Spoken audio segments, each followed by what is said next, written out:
final game of this series, and it's a little bit later than we anticipated, but the Rains have left the ballpark. John Gibbons and the Blue Jays, a long evening here so far, but they're anxious to get this underway.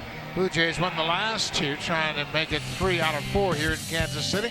Let's take a look at the line. Brandon Grichuk is leading things off tonight, and Devin Travis in the 2-hole against the Royals for his career. He's hitting over 300 with 4 career home runs, including a homer in this series. And then down in the 6th spot, Kevin Pillar has had a good series.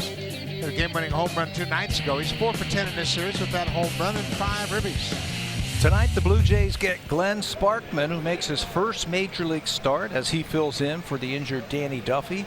Sparkman last pitched on Friday versus St. Louis. He gave up 2 runs over 4 1/3 innings. And if that name sounds familiar to Blue Jay fans, he was a Rule 5 pick of the Blue Jays just last season, pitching 2 games for the Jays. Both of those against the Red Sox. Didn't have a whole lot of luck in those games. He becomes the 11th different starting pitcher for the Kansas City Royals this year. I think that tells you everything you need to know what has happened to this franchise in 2018. So Sparkman is set. Grichuk is in the box, and we are ready for the first pitch. And here it is from Sparkman. Cut on and fouled out of play. About a 2-hour and 15-minute rain delay. And we have just now gotten things underway. Grichuk hit second in the game last night. He was 1 for 5 in that ball game. It's a high breaking ball. 1-1.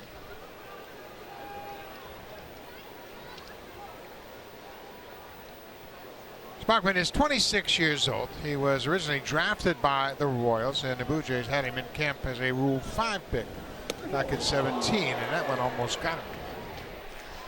Sparkman has been warming up a long time down in the bullpen. It's a muggy night, even though it has been raining, but looks like he's having trouble gripping that baseball early on. Randall almost walked right into that upper fastball. They wanted it down and away, and somehow he is able to pull his hands in. Watch this. Pulls him in and somehow avoids getting hit by that fastball. I'm with you. They threw around 7 o'clock tonight. Both starters were throwing in the outfield. Then they got the call that there was going to be a delay. They had to shut it down, go back into the clubhouse, sit around for a couple of hours. Then they came back out here and they had to crank it back up again. Another pitch inside. Everything is to the third base side of home plate so far. Devin Travis is waiting on deck. It's a full count to leadoff man here, Randall Grichuk.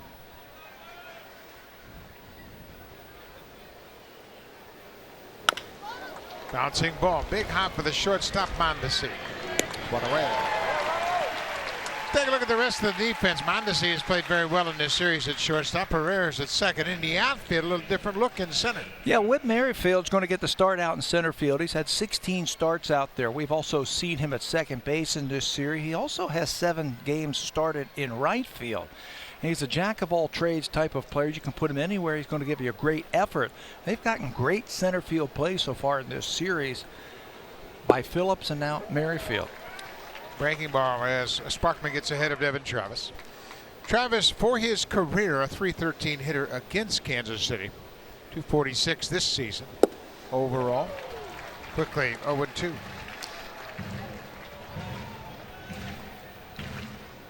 Devin with the night off last night, did not play in the game. Got a little bit of a breather. He's been swinging a hot bat.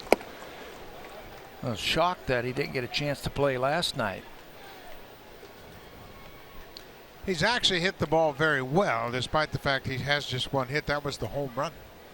He's hitting some tough luck in this series, but over his last 11, he's hitting .283. Yeah, the other night he hit 3 balls right on the button and didn't have anything to show for it. The last one was probably the toughest one. That hard line drive over the center fielder's head. Phillips went back and made a great catch. Robbed Devin of extra bases. Hard breaking ball off the plate for strike 3. Let's check it with Jamie Campbell.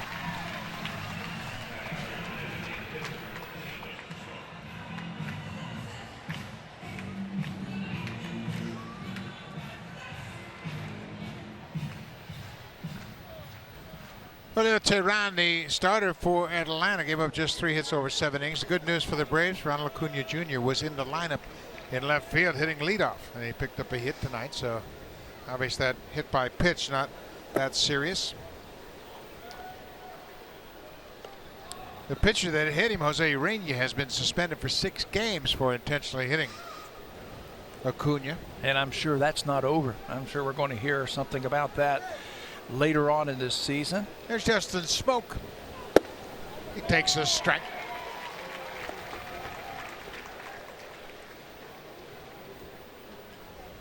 Smoke's just 2 for 10 so far on this road trip. Blue Jays will go from here to Kansas City to New York after this game. High breaking ball from Sparkman. Of course, they're going to be in that shift with Justin Smoke. There are the numbers that prove it. StatCast AI is powered by AWS. Herrera playing second base tonight and short right field. Sparkman just underneath the baseball early in this ball game. He's pushing everything up and away to the third base side of home plate. They have pitched Smokey away this whole series. The breaking ball, he swings and misses, full count.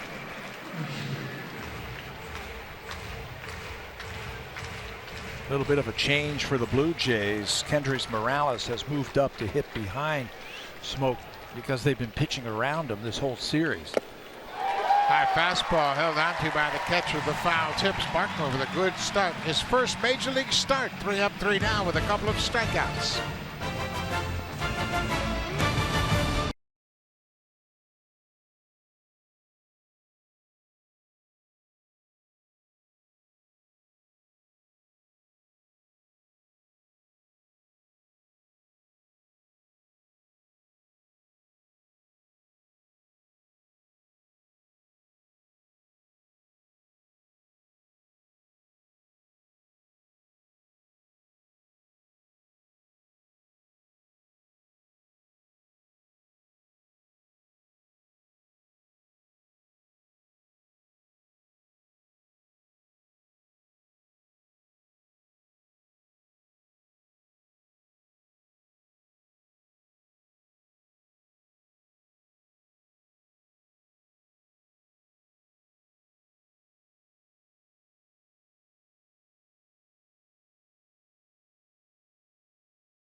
In the third spot, Sam Perez. This series is 5 for 13. The catcher has 2 doubles, 2 home runs, and 4 ribbies so far in this series. And Ryan O'Hearn, he's got a mini 3-game hit streak. He's homered twice against the Blue Jays last night as a pinch hitter. Came up with a big home run, but fell a little bit short. This is Sam Gaviglio's 19th game of the season. Who faces his former team, the Kansas City Royals. Sam was claimed off waivers last September by the Royals, pitched in 4 games, including 2 starts. That was with mixed results. Then traded to the Blue Jays right at the end of spring training this season. He's made 16 starts for the Jays this year, which is a career high in his 2 seasons in the big leagues. Nothing like facing your former team. Good opportunity for Gaviglio. But Merrifield ducks away from an inside pitch. Merrifield's playing in center field tonight. Very versatile, very athletic, primarily a second baseman, and Gaviglio's having the same issue that we saw Sparkman deal with. That ball getting away from him early in his inning. Got to make that adjustment now. Merrifield has been a good hitter against the Blue Jays. Ground ball is short. That's Urena playing short tonight. He throws Merrifield out, 1 away.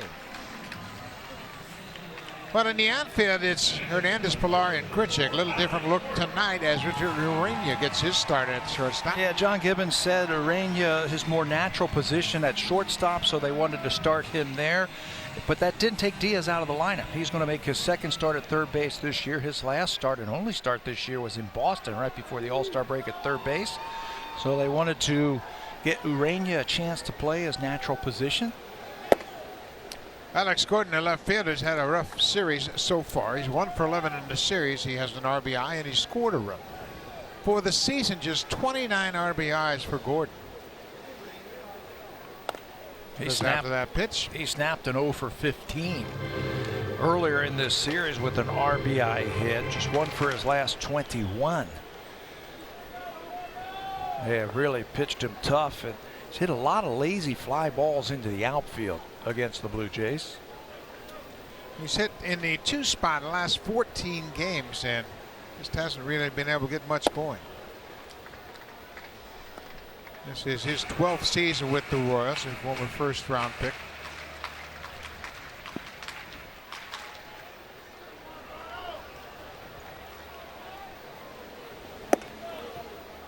Upstairs, 3-1 now. He's always had a great on-base percentage, great strike zone awareness. He's worked himself into a fastball count again. Rolls over. Morales will go to the bag, and he beats Gordon the first 2 ground ball outs here. Morales making his 13th start at first base, giving Smoke the night off. Basically, his Smoke is the DH. Sam has had his times this year where he has pitched really well, but he just hasn't had anything to show for it. His last win came on May 25th at Philadelphia. That was 14 starts ago. But he's had 4 starts of at least 6 innings since then, and into that 6th and passed it 6 times, but he just can't get into the win column. Since his last win, he is 0-5 with a 5.45 earned run average, and the team is 5-9 in those 14 starts. Perez taking all the way. Perez had a nice series. 5 for 13 in the series with 4 extra base hits, 2 doubles, 2 homers. That's a strike. They have tried to slip that fastball inside to him. Last night, Marco Estrada tried to go inside, and he turned on it and hit it a long way to left field. Looks like he's looking for the ball out over the plate. Just off the plate, away. Estrada picked up his 6th win of the season last night working with Luke Maile. It was a hot, muggy night last night. I bet he was drained after that start. Good pitch, Gaviglio. Like his mound opponent, 3 up, 3 down. He has a strikeout, no score after 1 here in Kansas City.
On Sportsnet.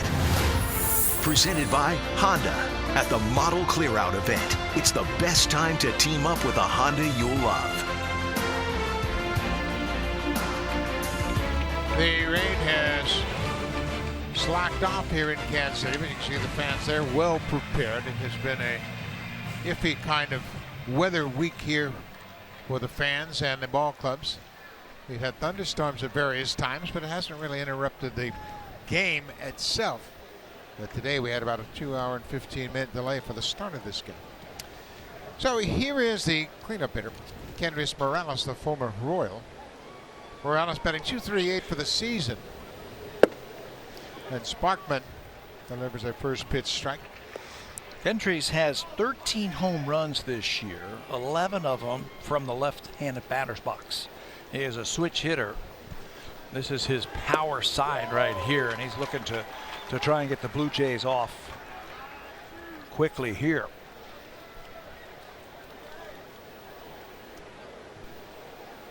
Sparkman's ahead 0-2. Breaking ball on the ground. Herrera from right field throws to first. On those plays, the ball's going to be wet. Herrera threw that ball, looked like a spitball over to first base, and it really handcuffed O'Hearn, the first baseman, and he had to wipe his hands off. Anything into the outfield as a base runner, think about taking an extra base. Teoscar Hernandez hitting in the 5th spot. Teoscar had a couple of hits and 3 strikeouts in last night's game. He was 2 for 5. As after that first pitch, it's a breaking ball.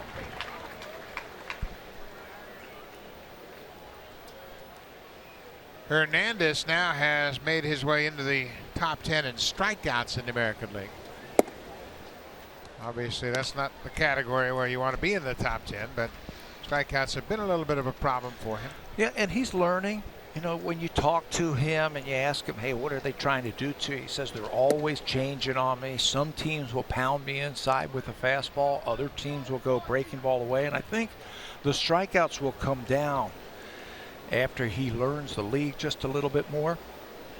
He has struck out 125 times. That's tied for 7th in the American League. Yohan Moncada, the second baseman of the White Sox, lead the American League in strikeouts. He has 172 strikeouts. Then Joey Gallo is second, and Giancarlo Stanton, who we'll see tomorrow night, he has 157 strikeouts. 3-1-2 Hernandez. Ball 4. So that's a 1-out walk. Kevin Pillar will step in the box, and he has had a good run against Kansas City so far this season, including a 2-run home run here a couple nights ago. Yeah, he's hit for some power, and he's hit for some average, and he's driven in some runs for the Blue Jays. Some extra base hits. That home run that he hit the other night really turned this series around. It looked like the Blue Jays were going to lose game 2, but he had a home run late, an 0-2 curveball, and that just adds to the great numbers he has had against the Royals this season. That home run was his 10th and first road home run of the season. Breaking ball down and away for ball 1.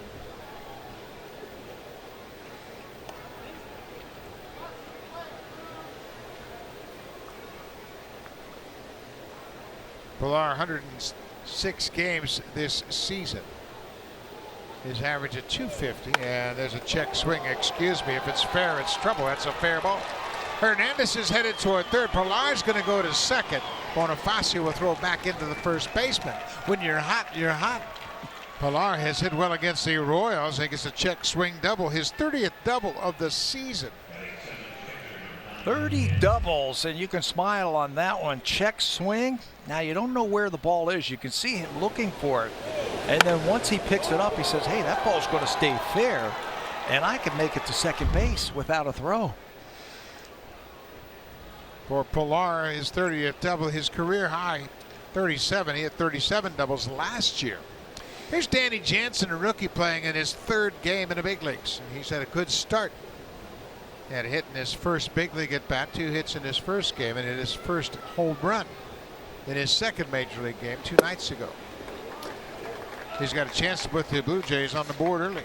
Came right after him. He said he's totally enjoying himself at the big league level. His first couple of games, the hits are nice, but he said, you know, there's nothing like being in the big leagues and having your family here to enjoy it with you. Mom and Dad, his grandma was here for the first 3 games of this series. He chases that breaking ball off the plate. There's his mother and father, Steve and Kathy. And they're from Wisconsin, and they've had a great time enjoying their son's first time in the big leagues.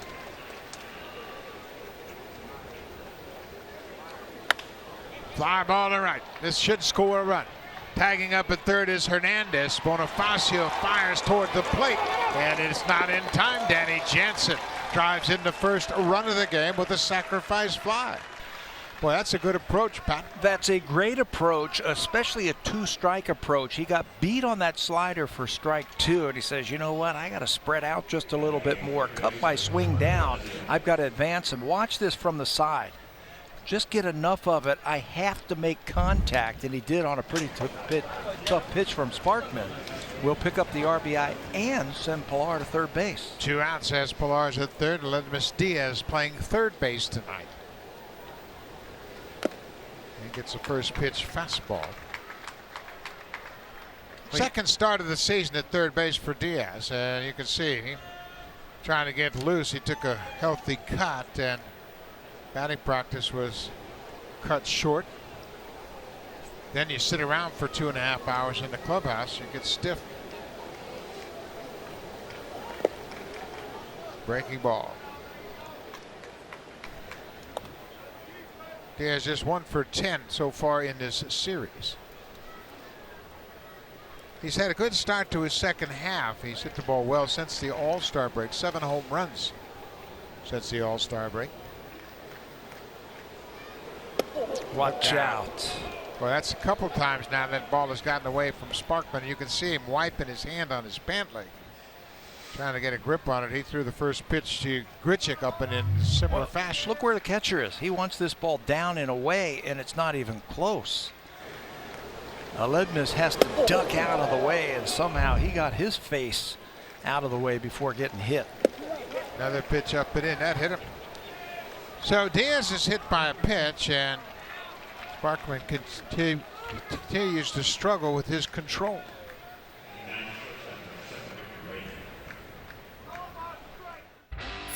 Take on any project with Home Hardware, proud partner of the Toronto Blue Jays. Here's how.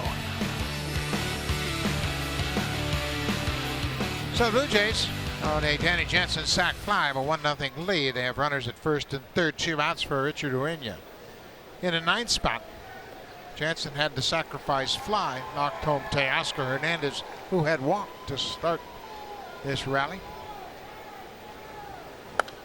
Urena goes after the first pitch. Richard played in last night's game at second base, so the Blue Jays getting a look at him being able to play multiple positions. That's what he did basically in AAA all season when he was down there. He played a few games at shortstop. They shift him over to second just to get him versatile and add some value to him. Blue Jays are really getting backed up the middle in position players. Shortstop, second baseman, they're deep in that regard all the way down to the lowest level. Runner was scoring. His pitch is fouled down the left side. But there are a lot of the infielders that are asking to go back and forth, play short one night, second the next night, maybe even a little third base. Diaz has been the shortstop most of the season, but tonight they're giving Urena a start.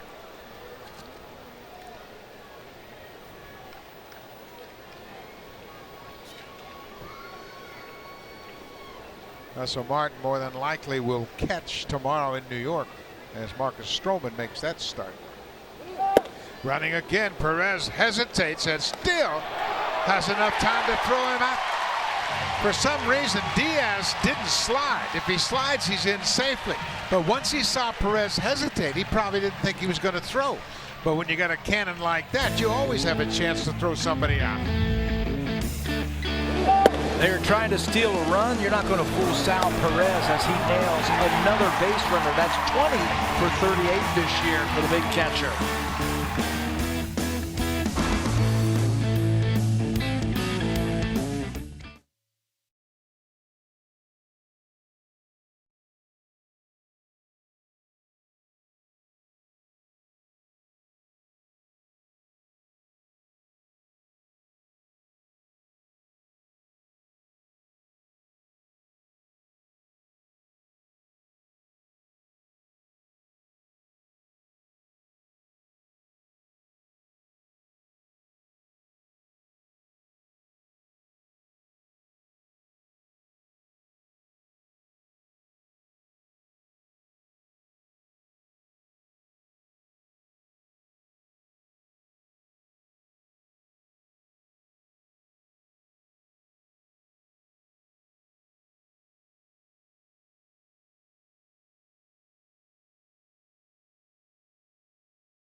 communicated that Curtis Granderson had cleared waivers, meaning the Blue Jays could now negotiate a trade with the other 29 teams. And Granderson certainly helped his trade value last night by belting his 10th career grand slam.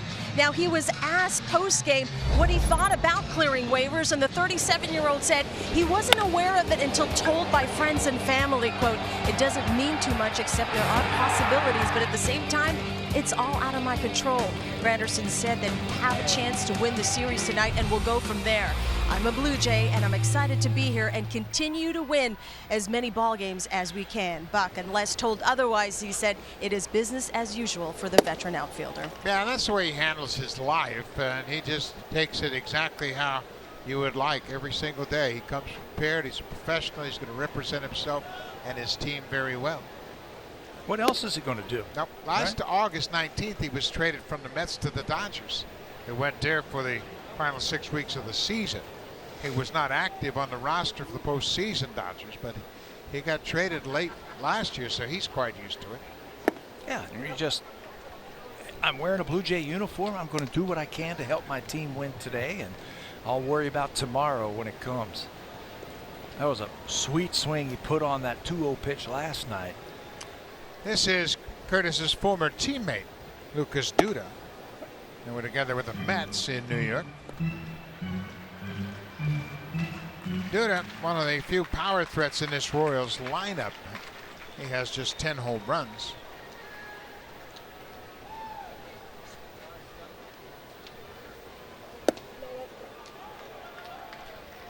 Full count now. They play him just like they would Dustin Smoke. Travis not as deep, though, as we have seen the Kansas City Royals second baseman. High and deep to right field. Gritchen looking up. This ball is gone. Lucas Duda, we mentioned, he one of the few home run threats in this lineup. That's number 11. And it's a 1-1 game. Home runs have been a problem for Sam Gaviglio since that win. We mentioned this is his 15th start. That's the 13th home run he's given up in 15 games. Looked like a high breaking ball that he got under just a little bit. Looked like he had him struck out the previous pitch. They went right back to it, and this one stayed up out over the plate, and Duda got to it. Rosell Herrera hits it to short. Urania throws him out. One away. Richard Urania was one of the top prospects in the infield for the last few seasons, and now with the added talent into the organization, things kind of dropping down a little bit for Urania. He's going to have to pick it up a bit to regain his stature. And he's got a chance. He's played the last couple of days, and he can play multiple positions. I'm with you. They're going to have to make a decision on him, I think, this year. This is Jorge Bonifacio, the right fielder. Lourdes Gurriel Jr. has really elevated his profile in this organization, and he will go to Double-A to play with the New Hampshire team in Trenton tomorrow to start a rehab assignment. That's all they need, huh? Stacked team already. Gets another big league player. It's a great opportunity for him to get a few at-bats under his belt before they activate him. He'll probably play 3 games in Trenton and rejoin the Blue Jays for Monday's game. He's going to stay with the team as we head to New York after this game, and then he'll drive over to Trenton. Yeah, go down to Trenton. The New Hampshire team is playing in Trenton, the Yankees Double-A affiliate. So yeah, he'll just get some transportation to go down there, join the team, probably play in 3 games, and then rejoin the Blue Jays. And more than likely, with no setbacks, he'll be activated on Monday. Bonifacio fouls it off. It's 1-2.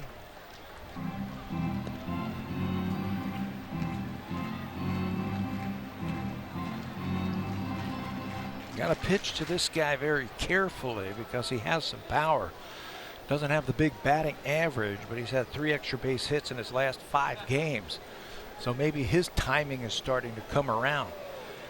He missed the first 80 games this year on a suspension. There's a breaking ball right down the left field line. Hernandez is going to have to hustle it back in. Bonifacio's headed for second. It's a good throw, and he got it. Yes, sir. Terrific throw by Hernandez. He made a great route to that ball to get it over near the foul line. Circled the ball and made a terrific one-hop throw to second. Outfield assist number 9, and you couldn't draw it up any better than that for Teoscar Hernandez. He rounded into the ball. That means he got over there, rounded into it. That gets him something to throw onto second base. And then the tag by Devin Travis. He put that right in front of the bag, right here, and he slid right into him. What a throw and what a tag. Bonifacio's momentum took him over to the top of the base, right on top of Travis. But you're right, you made a great point about the tag. Instead of trying to reach for the base runner, Travis went right to the base. And of course the base runner has to go to the bag, so he put it right in front of the bag. And he didn't swipe tag. We've seen that so many times over the years where the second baseman or the shortstop or whoever will swipe tag. He takes it right down and then holds it right there and lets him slide right into his glove. Well, and because of replay, you have to hold that glove down. This is a fly ball off the bat of Orion O'Hearn. Hernandez is there. The inning is over, but the Royals, they get a leadoff home run from Lucas Duda. And Teoscar Hernandez teams up with Devin Travis to nail Bonifacio to cut down that runner at second.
My Blue Jays and enter the code MBJ9290 to earn My Blue Jays points just for watching tonight's broadcast. The entry box can be found on your My Blue Jays homepage. Your code must be entered by 4 a.m. Buck.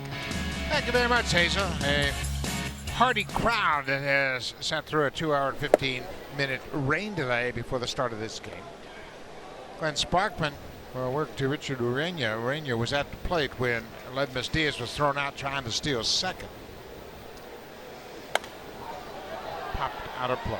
It's an interesting path that Sparkman has taken himself to this spot right here. They were going to send him down to the minor leagues and stretch him out. He was a reliever. They wanted to stretch him out and get his innings up and make him a starter. But then the injury to Danny Duffy, and they said, well, why wait down in the minor leagues? Let's bring him here into the big leagues and let's give him some innings. Now stretch him out here. Duffy was scheduled to make this start tonight. He had a cortisone shot in his shoulder and wasn't able to answer the bell. Sparkman's had trouble with that release point. That ball slipped out of his hand. Sparkman was drafted by the Royals in 2013, a 20th round draft pick. It's kind of an interesting story because he wasn't a high prospect coming out of high school down in Texas. He's from a small town, Granado, Texas, population 2,000. So he didn't have a lot of exposure as a high school player. That's a strike. There was a Houston Astros scout that recommended him to Wharton County Junior College, and he went there, pitched. He was a redshirt freshman, then he became a reliever in his second year, and finally started in his third season. 3-2 pitch to Urena, lined into center. Merrifield is there. He makes the catch. Well, he's got the size to be a starter. He's big, broad shoulder, just hasn't been able to put it together yet at the major league level. Earned run average over 8. Didn't have any luck with the Blue Jays. Got into 2 games and got hit hard when he was with the Blue Jays. But the Royals think he can be a pretty good major league starter. Back to the top of the order. Randall Grichuk grounded out to shortstop. We mentioned that Sparkman was a Rule 5 player. That means he was not protected by the Royals, and the Blue Jays drafted him December 8th of 2016. They brought him to spring training that following spring. But then early on in March, the first week of March, he broke his thumb in pitcher's fielding practice, and that knocked him out till early June.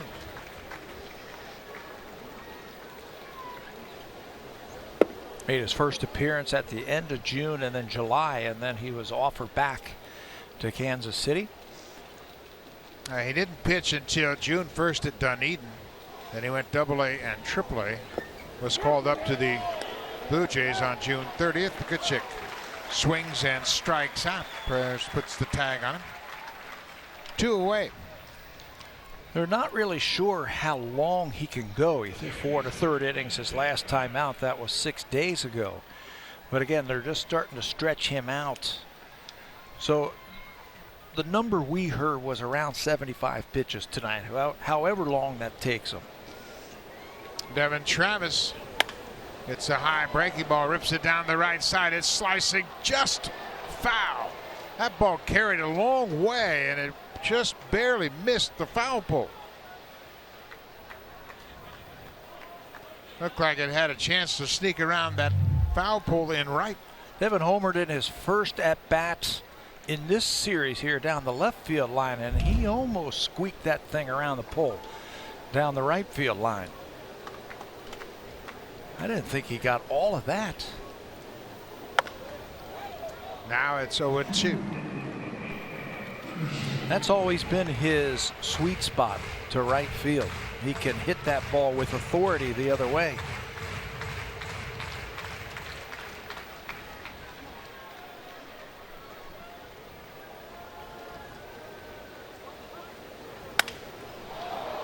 Caught by O'Hearn. A broken bat soft liner to first base. Another quick inning for Sparkman. He retired the side in the first. He retires the side here in the third. Devin Travis trying to shoot one to right. Hits it off the end of the bat. Breaks his bat and lines out to the first baseman to end the top half of the third.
Dreamliner is coming, and it's a game changer. Get ready for a refined travel experience. Visit 787.westjet.com to see the whole story. Sam Gaviglio has a first pitch strike to Hunter Dozier. Dozier's playing third base tonight. Dozier has been versatile. He has played some third, played some first, played in the outfield. This is his 12th start at third base. He's the last player to make an error for this team. You have to go back to July the 29th. When the Royals, that's the last time they made an error, he made it. I believe he was over at first base.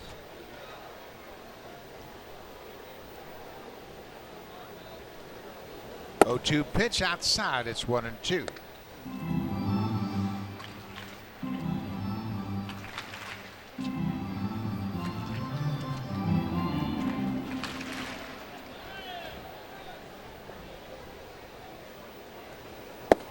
Strike 3 call. Gaviglio gets Dozier looking. Second strikeout for Sam. First out of the inning.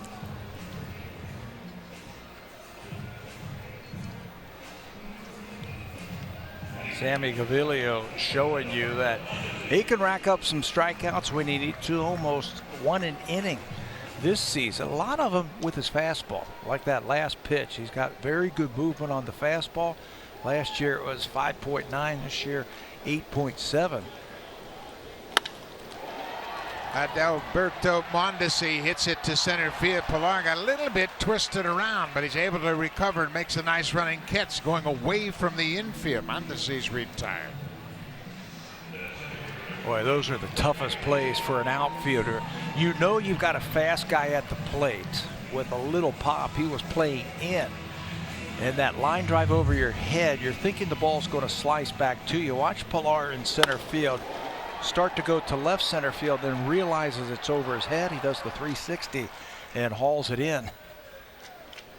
That is not an easy play by any means. When you take your eye off the baseball and you're running backward at the same time, then you got to relocate that baseball as you're running away from the infield. Pilar makes it look easy, but trust me, it's not. It's not. That line drive right over your head, you got to turn when the ball is up above the stands here.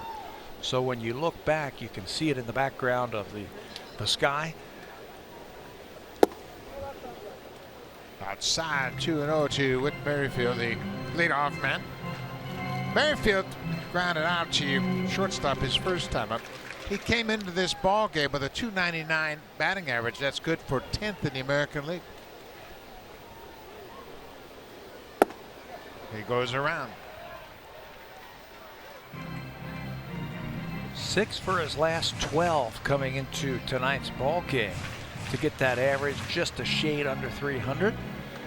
He's hit the ball all over the place in this series. Fouled back.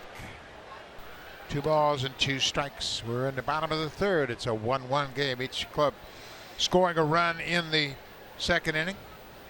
Danny Jansen had a sac fly. Lucas Duda hit a solo home run. Knotted up at 1 apiece.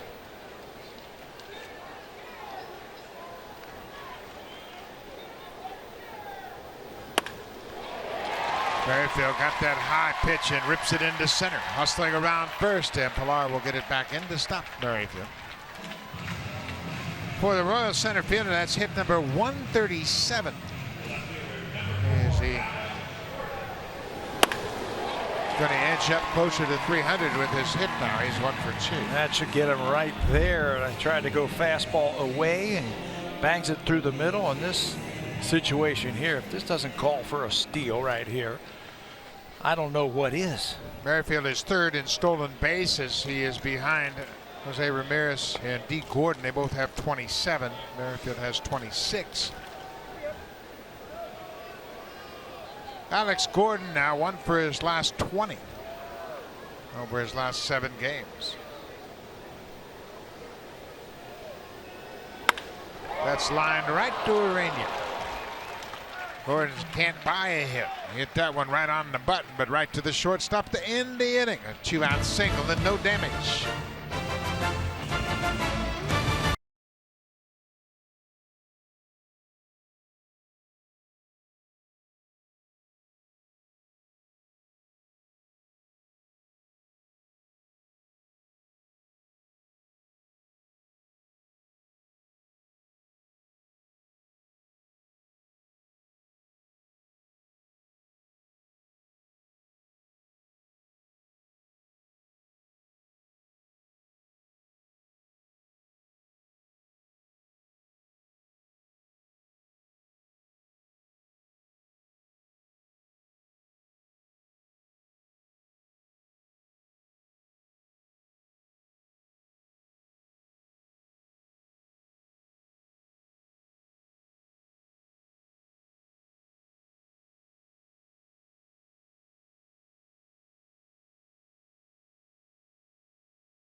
Customize your experience to catch every moment this season. Get Blue Jays home screen icons and features such as the MLB TV Game of the Day, pitch tracking, in-game highlights, live radio broadcasts, stats, news, and more. Download MLB At Bat today. Well, Hazel, if you had MLB At Bat at home, you'd find out the Mets scored 30 runs today, but they split the doubleheader. They beat the Phillies in Game 1 24-4, but then lost the nightcap 9-6. It was a traditional one-admission doubleheader in Philadelphia. And boy, the Mets, they put on a show in Game 1. Jose Bautista, he didn't start the game. He ends up 3 for 4 with 7 ribbies. Hit a grand slam in that game, and he came off the bench. And how many hits did they have? Did I see 31? Hits, they had 25 hits. 25 hits. And 24 runs? They were 25 for 52. Wow. Good day for the pitchers. Justin Smoke takes it for a ball. It's ball 2. Smoke's the DH tonight. He struck out against Sparkman in the first inning.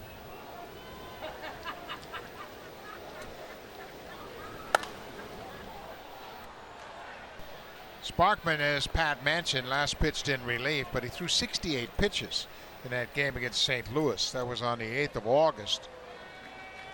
Pitched 4 1/3, gave up 4 hits.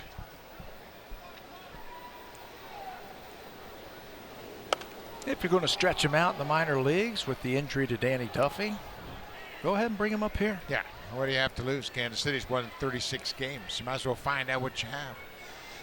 Sparkman made 16 starts in the minors, 6 in AA, and then moved to Omaha, AAA, made 10 more starts there.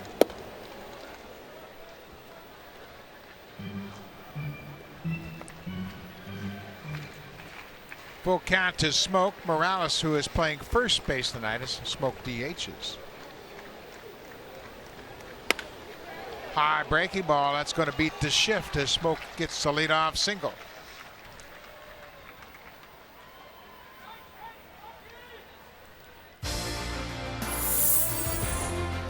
The 2018 Honda CR-V, where style and versatility come together.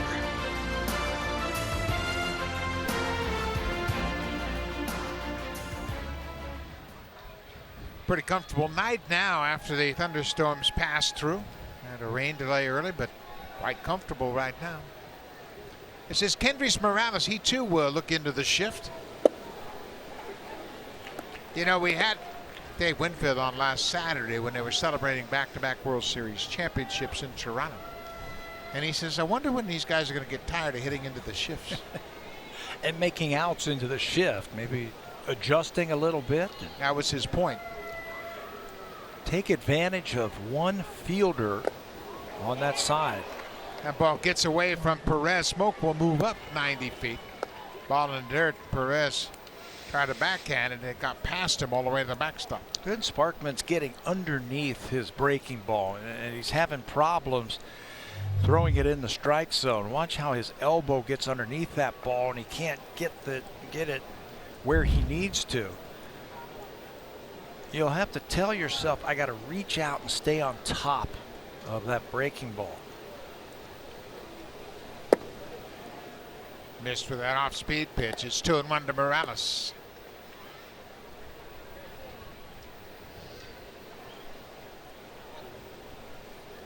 Kendrys played 2015-2016 with the Royals. He's part of the World Series team.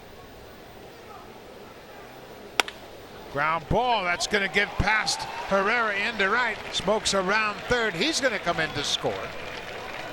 Smoke with a single. Moves up on the wild pitch and comes in on the RBI base hit by Morales. Kendrys has been swinging the bat much better lately. That time he beats the shift with the runner at second base. The shortstop, that's Mondesi. He's not going to get it. Right between he and Herrera and into the outfield. Give the Blue Jays the lead again. For Morales, RBI number 39. Blue Jays once again have the lead.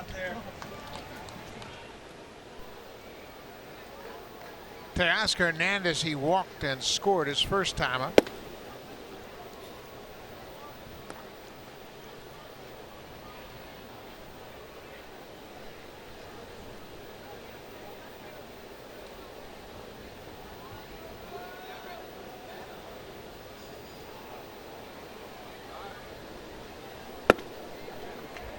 Hernandez went around, tried to check his swing and went too far. Sparkman has the full complements of pitches that you need for a starter. Basically fastball, slider, an occasional changeup, an occasional curveball. He has his most success with his fastball. But he has had problems tonight locating that fastball. Yeah, I think more than anything, there's a combination of things I think are in play. The fact this is his first big league start, he's probably got a little bit of jitters, and then he had to wait around for 2.5 hours to start this game. He actually began his warm-ups for about 10 minutes to 7 local time. Then shut it down, waited the rain to lay out, then had to crank it up again. It's humid too, and it looks like he was having trouble gripping the baseball. He kept going to that rosin bag to dry off his palms. You can see him trying to dry his hand on his uniform. This might be his last inning.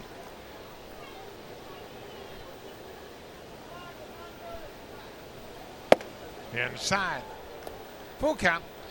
A run in for the Blue Jays here in the 4th. Smoke with a leadoff single. He went to second base on the wild pitch, and then Morales had a base hit to right to drive him in. Kevin Pillar hit an excuse me double down the right field line in the 2nd. That contributed to the first run for the Jays.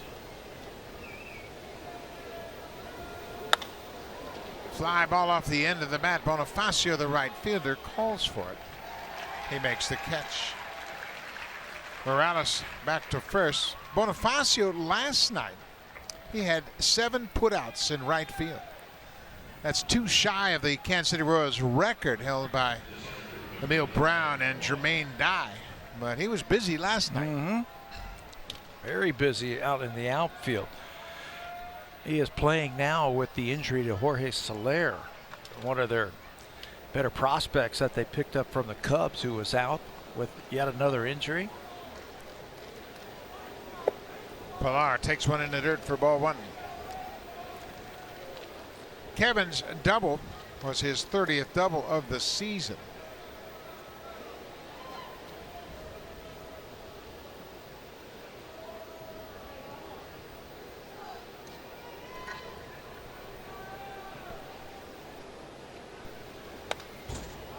Had a good cut at that, fouled it straight back.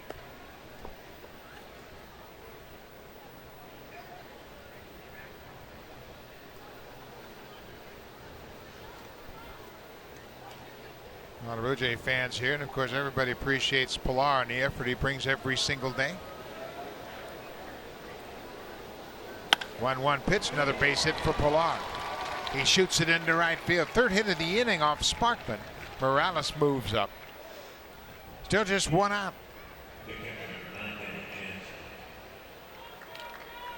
Kevin looks like he's starting to round into form again. That happens sometimes when you hit an 0-2 pitch for a home run. It just unlocks you, and you start hitting everything in sight. That time shoots the ball the other way. Stay back nicely on that breaking ball.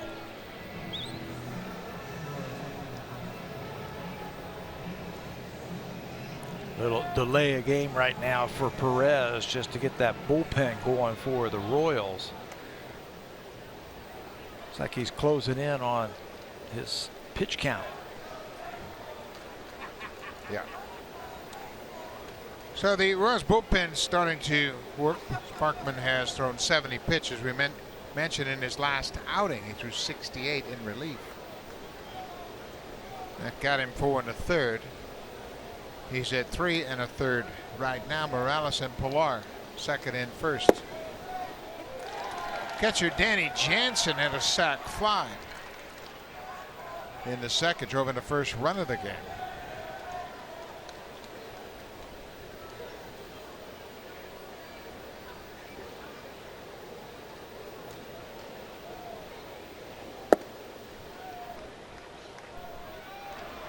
Brian Flynn, one of 2 left-handers down in the Royals bullpen, starting to loosen up. He has not pitched in the previous 3 games of this series.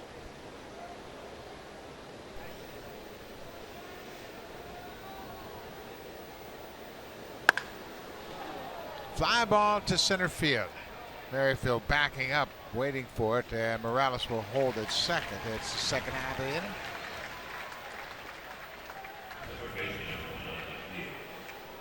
So Ledmus Diaz will face Sparkman with 2 on and 2 outs.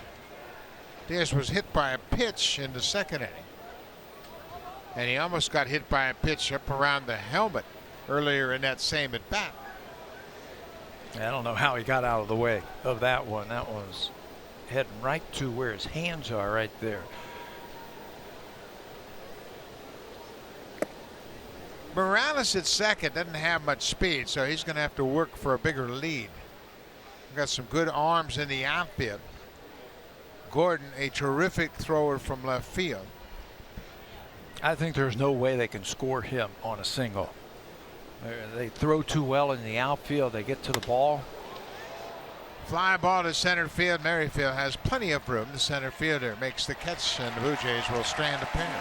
But they score the go-ahead run. Kendrys Morales drives in Justin Smoke. Blue Jays score a run on 3 hits and to take the lead.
World Series team. According to the Province newspaper, 13-year-old Dio Gama will be able to join his Surrey, BC teammates in Williamsport, Pennsylvania tonight after the Federal Immigration Department issued the young player a temporary resident permit on humanitarian and compassionate grounds. You see, Gama's parents had been seeking refugee status for 10 years, and their case is still unresolved. Without the permit, Gama likely wouldn't have been readmitted back into the country if he traveled to the United States. Gama was instrumental in helping Canada advance to Williamsport, recording 2 triples and 4 RBIs in the clinching victory. We want to wish the boys from Surrey, BC our very best, but Canada opens play Friday against the Latin American team out of Panama. Yeah, that's a great story, and all those kids on the bus were reacting to the announcement that their teammate was going to be able to join him in Williamsport. That's a terrific story, and I tell you what, that was great to see the excitement in that young Little League team. Go get them, boys. Absolutely. Have a great series and have a lot of fun doing it. Devin Travis knows what's that all about. He has played in the Little League World Series. He's also played in the College World Series. The only one he's missing so far is the World Series. Randall Grichuk, too, was a Little Leaguer playing in the Little League World Series. It's an awesome experience, and oftentimes you never know what's going to take you, but you can ask these major leaguers about their memories of the Little League World Series, and they'll tell you exactly everything they remember. Sal Perez hits that one on the end of the bat and hits it a mile high to shallow left field. You should have heard those two going at it one day in the locker room. Grichuk was talking to Travis and saying how he had set all these records as a little leaguer while he was there, and Travis came up just short the next year. They played against each other. Devin was a little bit younger, and the trash talking that was going on. They're not going to get my record. Oh yeah, I came this close. It was so funny.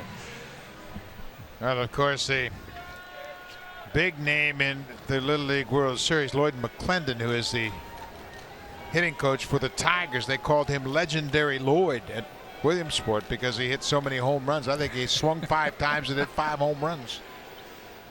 Legendary Lloyd. Here's Lucas Duda. He homered in his first at bat back in the second. A shot into the Royals bullpen in right. Gavilio is tough when he's got that fastball down in the strike zone and it's moving away from the left-handers. Look at those pitches right there, down and away, and not much that Lucas Duda can do with those pitches. He'll get in trouble when he starts getting underneath the ball, and especially on his breaking ball. Duda, with a home run tonight, now has 5 home runs and 7 RBIs in his last 14 games against the Blue Jays. It takes him back to June 18th, 2015. He had some home runs against the Blue Jays when he was with Tampa Bay, didn't he? I believe he did. He's just really been a tough out against the Blue Jays. He's hit .290 here at home this season. He's actually come on since the All-Star break, came in with a .325 average. Balls in the dirt. Now 17 RBIs in 21 games since the All-Star break. I think you still have to pitch away. Keep it in the big part of the ballpark. Good has had a couple of 30 home run seasons, 2014 and last year. He spent some time with the Rays. There's a hot shot, but right into the shift once again. There's another example of what Dave Winfield was talking about, whether or not hitters are going to get tired of hitting into the shift. You can make adjustments and hit the ball the other way, figure out some way, stand in a different spot in the batter's box. There's all kinds of ways to make adjustments. I had a really interesting chat with Dayton Moore, the general manager of the Kansas City Royals, the other day, and he asked me, he said, you know, how did Mike Moustakas become a home run type of hitter who set the franchise record, club record for home runs? And I said, why? He said he stopped trying to hit the ball into the shift, started becoming a better hitter by going the other way. Came back, worked on it 1 year, all throughout the winter, came back and started hitting everything the other way. They started pitching him inside. He started pulling it. Hit 38 home runs for this team, which is a franchise record. In a big, big ballpark. That record was set in '85, I believe, by Steve Balboni. And it shows you how tough it is to hit home runs in this ballpark, that record lasted and stood for so long. He said he just got tired of taking a right-hand turn at first base. Herrera pulls one past Travis into right field. He delivers a two-out single. He's a good-looking player. First time we've had a chance to see him personally, and he's been impressive. Yeah, versatile player. He's played in right field, a couple of games at second base now. He is 1 for 5 in stolen bases. So he might be a threat to steal, but you can get him. He originally signed with the Rockies. They re-signed him a couple of different times as a free agent. The Reds signed him in November of 2017. And that ball slips out of Gavilio's hand as he was making a throw. And now the Royals are arguing that that is a balk. And it is indeed, because it didn't cross the foul line. If that ball had crossed either foul line, then it's a pitch. But because it didn't cross the foul line, it is a balk. And John Gibbons is going to go out and get an explanation here. And now the umpires are going to have a conference before they do anything else. But we have seen this a couple of times. Watch the ball just slip out of Gavilio's hand. Yeah, he tries to make the throw over to first base.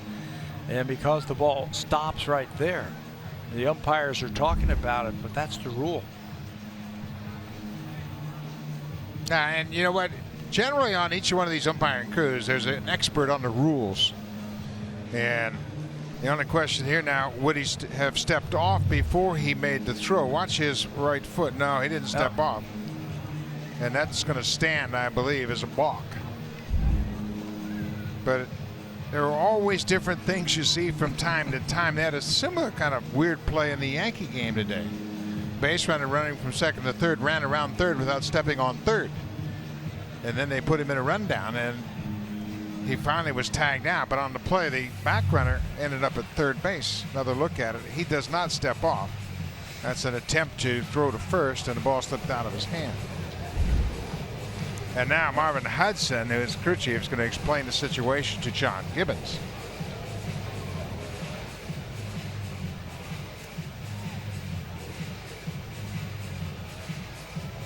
Let's see if Gibbons is satisfied with the umpire's ruling on this.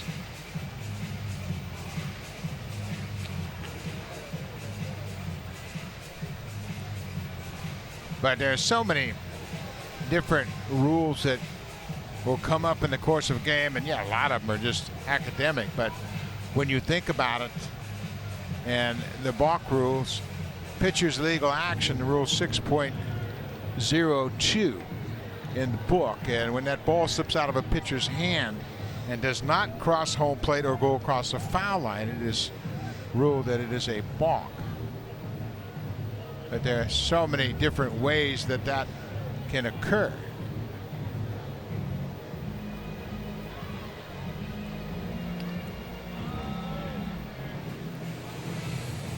So now what are they going to do? What are they appealing here? Whether or not he stepped off the rubber?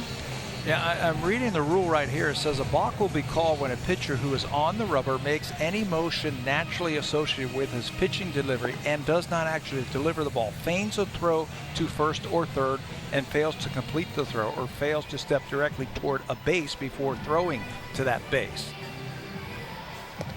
Once a pitcher has swung his free leg back past the pitching rubber while in the process of the leg, he must then deliver the ball to the plate or to second base on a pickoff attempt. And that was an attempt to throw the ball to first base,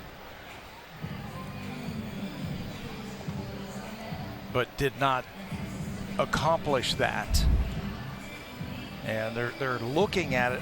I think that's what they're looking at, if he stepped off, but he didn't.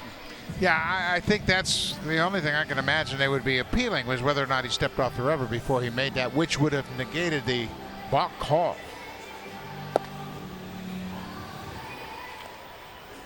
I mean, this is basically like a pitcher standing on the rubber and dropping the ball. Mm-hmm.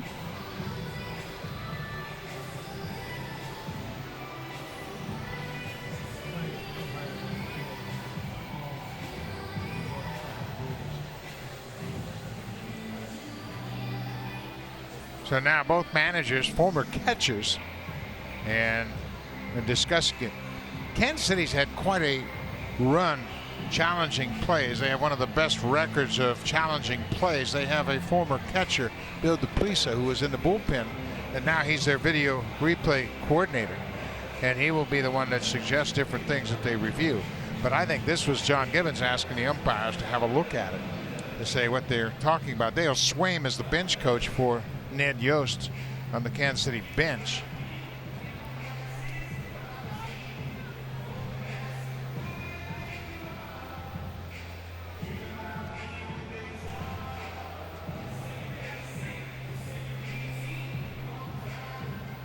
But we're continuing to look at this rule. It's 6.02, and there are several different paragraphs to it. But mostly it's about stepping toward the base. But I remember, I think it was in New York, we had a similar play where the pitcher threw a pitch, and because it didn't cross the line, it was ruled a balk for the base runner at first. So for the time being, Herrera has been awarded second on the balk call. He gets there with 2 outs, and now the umpires are talking to the umpiring crew in New York to get a determination.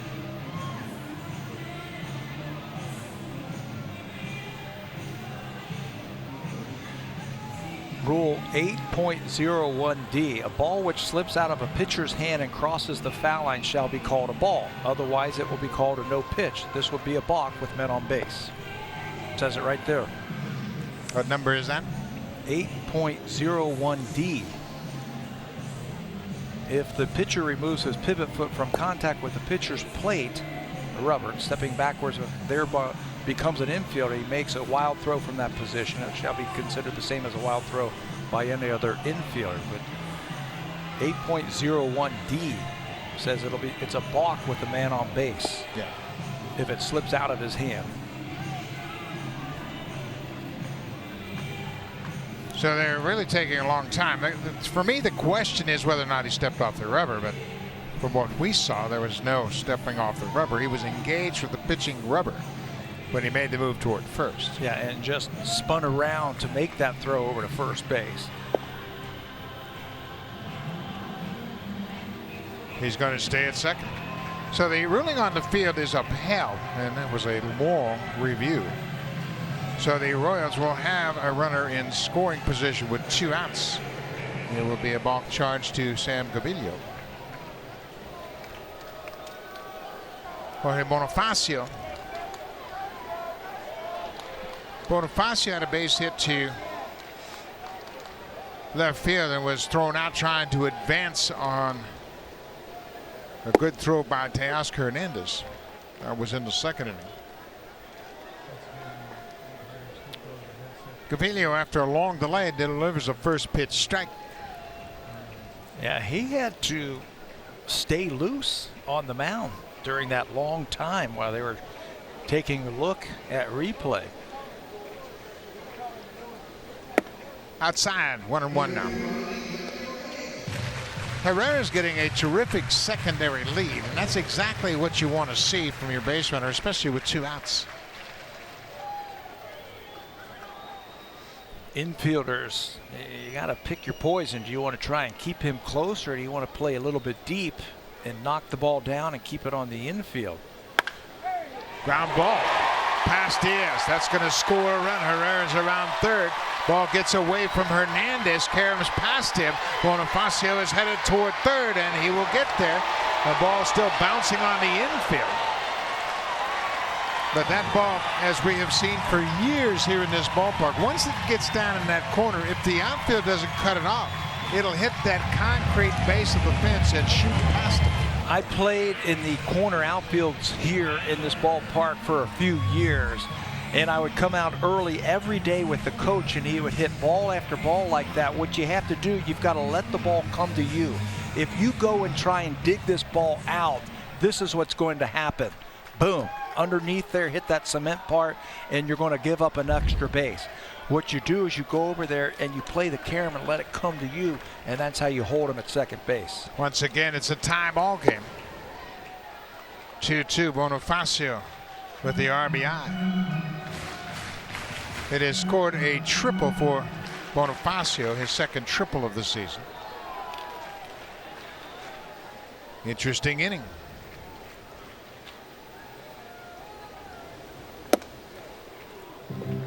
This is Ryan O'Hearn. O'Hearn is playing first base tonight. He's an interesting guy. He's got some power. We saw opposite field power here on Monday night. And pull power last night.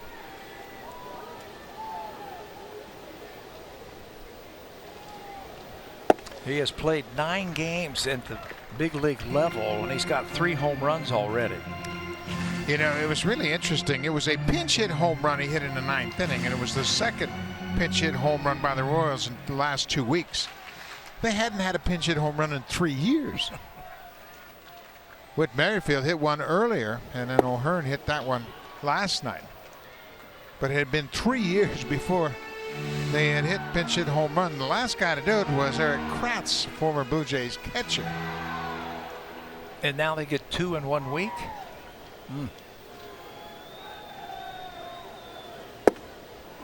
Off speed pitch. It's 3-2 now.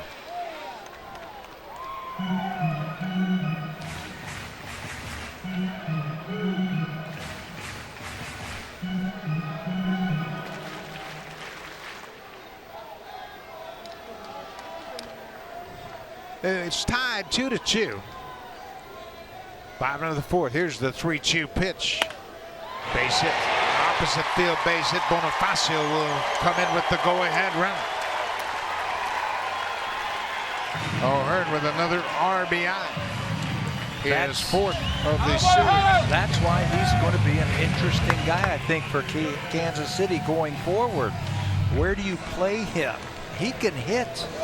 Takes this ball the other way and beats the shift with an RBI hit to left field. All of this with 2 outs and nobody on. That was his 5th RBI of the series. He had 3 of that first game, the 2-run homer and the bases loaded walk. Hunter Dozier called out on strikes in the 3rd. He gets a base hit. This could be extra bases. Hernandez trying to cut it off against past him.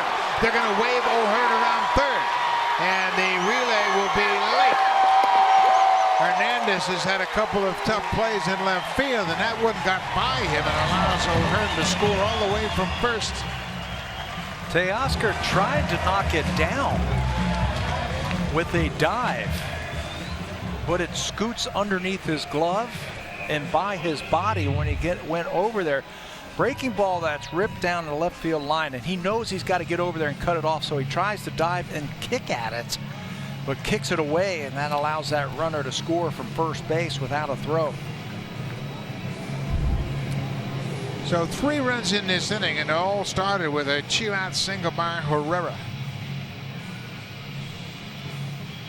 It's been a tough stretch of games for Sam Gaviglio. Last time he won was way back in Philadelphia, May 25th, and in the last 15 starts, things haven't gone so well for him. Yeah, ERA of about 4.5. Opponents hitting almost 300 against him. A runner and a half each inning. Too many base runners against Sam. I mean, he was cruising right along to start this inning, and now Tim Meza has gotten up and starting to get loose, just cruising right along. First 2 batters went out very quickly in this inning, and then single, triple, single, double. Adalberto Mondesi, the shortstop, lined out to center field. Back into third. Mondesi had a terrific game here on Tuesday night. He had 4 hits, 2 doubles, and 3 stolen bases.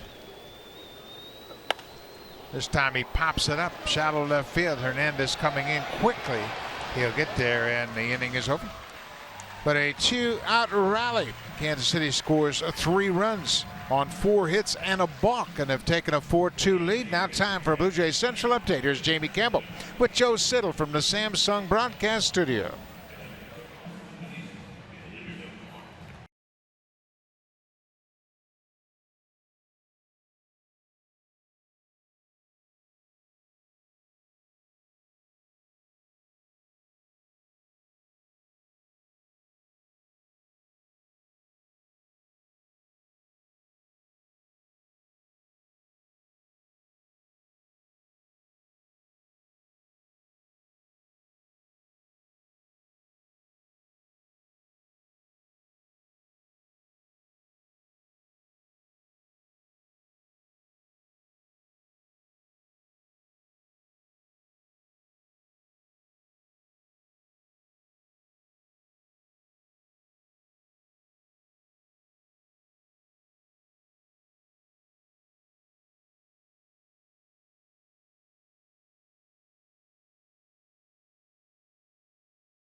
Don't miss SummerSlam on Sunday, August 19th at 7 p.m. Eastern, 4 p.m. Pacific time on the WWE Network. Bye.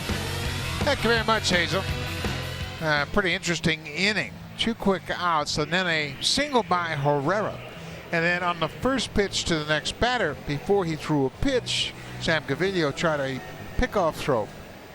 Ball didn't get to the foul line. It slipped out of his hand. He was called for a balk, and that's when the floodgates opened up. Now we've got a new pitcher for Kansas City. Yeah, after 4 innings by Glenn Sparkman, this is big Brian Flynn. He's listed at 6'7", 250 pounds. He's basically sinker slider, which you're going to get from him. Pretty decent fastball and a decent sinker. Occasional changeup every now and then.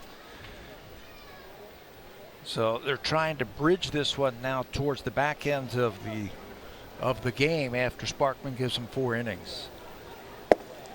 Flynn was originally drafted and signed with the Tigers. Then he went from Detroit to Miami in the Infante and Anibal Sanchez trade.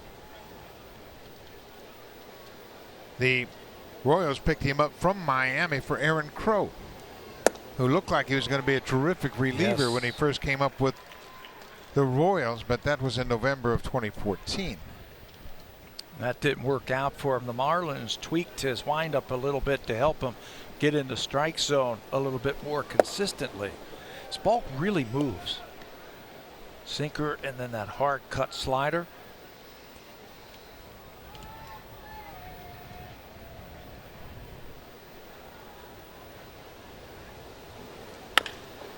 Bouncing ball. Dozier has it in time to throw out Urena. One away.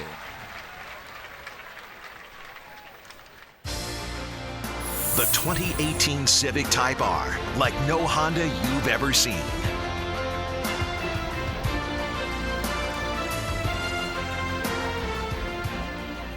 Top of the 5th inning in Kansas City. Blue Jays had a 1-0 lead. Kansas City tied it in the bottom of the 2nd. Blue Jays took the lead in the 4th. Kansas City scored 3 in the bottom of the 4th. And the Royals have a 4-2 lead.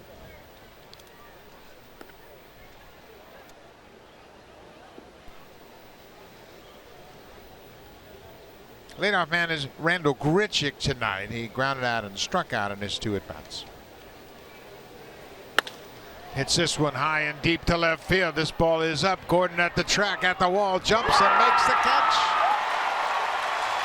That didn't have great sound to it coming off the bat. Grichuk is so strong, he hit it all the way to the top of the fence and left, but the Gold Glover, the Platinum Glover, Alex Gordon, makes a nice catch. What a read, what a jump, what a break on this ball. It looked like extra bases for sure. If it wasn't going to leave the park, it was going to go off the fence.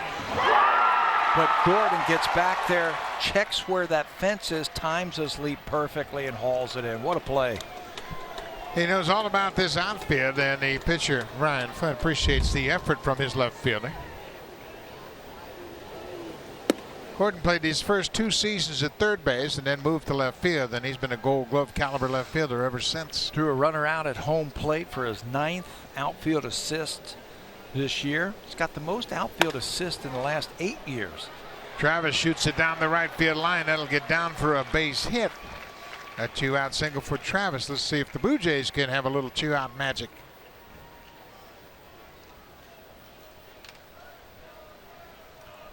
Gordon saved the Blue Jays a run right there with that catch after Travis gets a single. Chances are Grichuk would have been at second.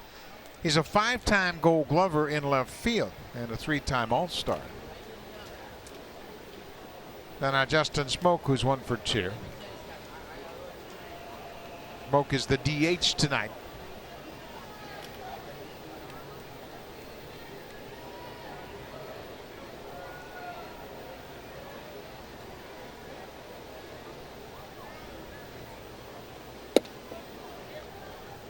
Well, Flynn's an interesting guy. You mentioned how big he is, a big, strong lefty. If he could harness that command and get that moving fastball somewhere around the strike zone, I can imagine he might even make it a good starter. Yeah, because of his size and what he has. He has almost as many walks as strikeouts this year. So you have to throw a little bit more consistently in the strike zone if you're going to go become a starter. You know, I think in this game, this era, there are so many shortcuts taken trying to get pitchers to throw strikes that I think we haven't allowed them enough opportunities to pitch, to learn how to command the strike zone. There's a good pitch. We're so concerned about pitch counts and innings limits and all that stuff. Pitchers never have a chance to learn how to pitch. You know, if you got a pitch count, you can't throw strikes, you're never going to learn how to pitch. Well, what did you used to do? You used to go down to the minor leagues until you learned how to throw strikes. 1-2. But there's so little pitching talent that people are rushed to the major leagues before they really learn how to pitch. You mentioned that Sparkman tonight was the 11th starter used by the Royals this season. 11. That's not even the most. Tampa Bay has used 15. Some of those are openers. They're not starters like they have here, like legitimate starters. And some of that is because of some injuries with Tampa Bay. But point taken. They don't have enough starters.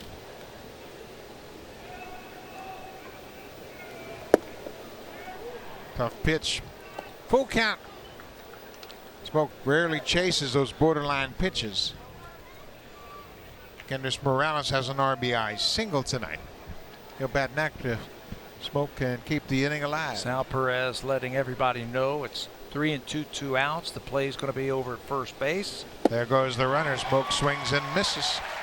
So Flynn gives up a 2-out single and nothing more. He got a nice play in left field by the 5-time Gold Glover. Grichuk making a bid for extra bases, denied by Alex Gordon in left.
August 25th, the first 20,000 fans will receive this Blue Jays replica batting helmet.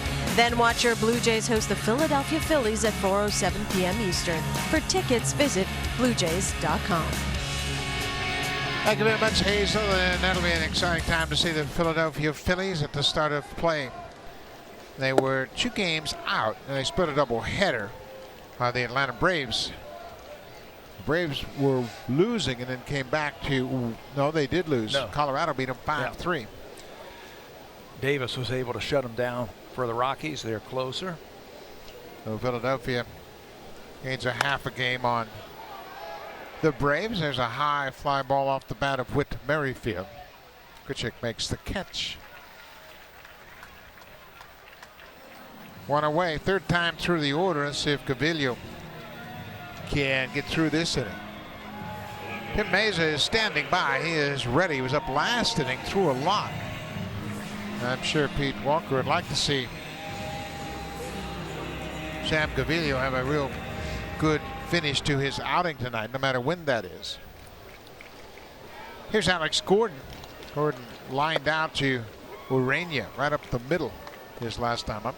Yeah, you're heading into New York for a big 3-game series against the Yankees. You want to have all your bullets down in that bullpen. The Yankees lost the series to Tampa Bay 2-1. They lost this afternoon. The Yankees record against the AL East is 27-26. The Red Sox, they're dominating the East. They're 43-15.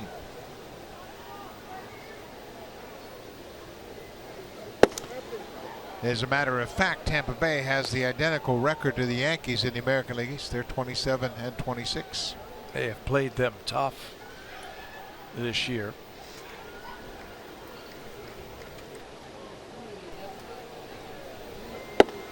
That's a good pitch. That running fastball comes back over the inside corner. Yeah, he hits from an open stance and then dives into the baseball.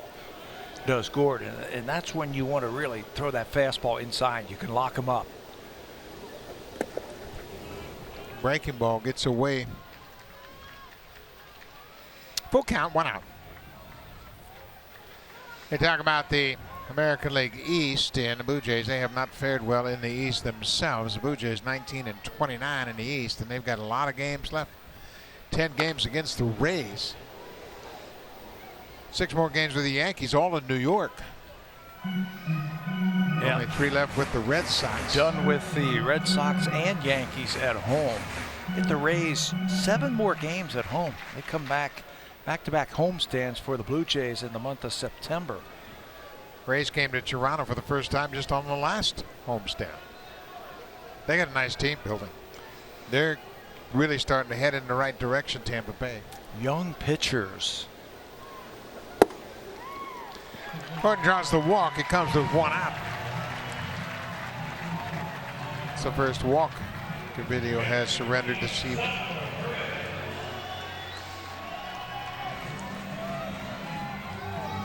Sal Perez, the catcher, is now 5 for 15 in this series. He struck out and flied out against Gavidio so far.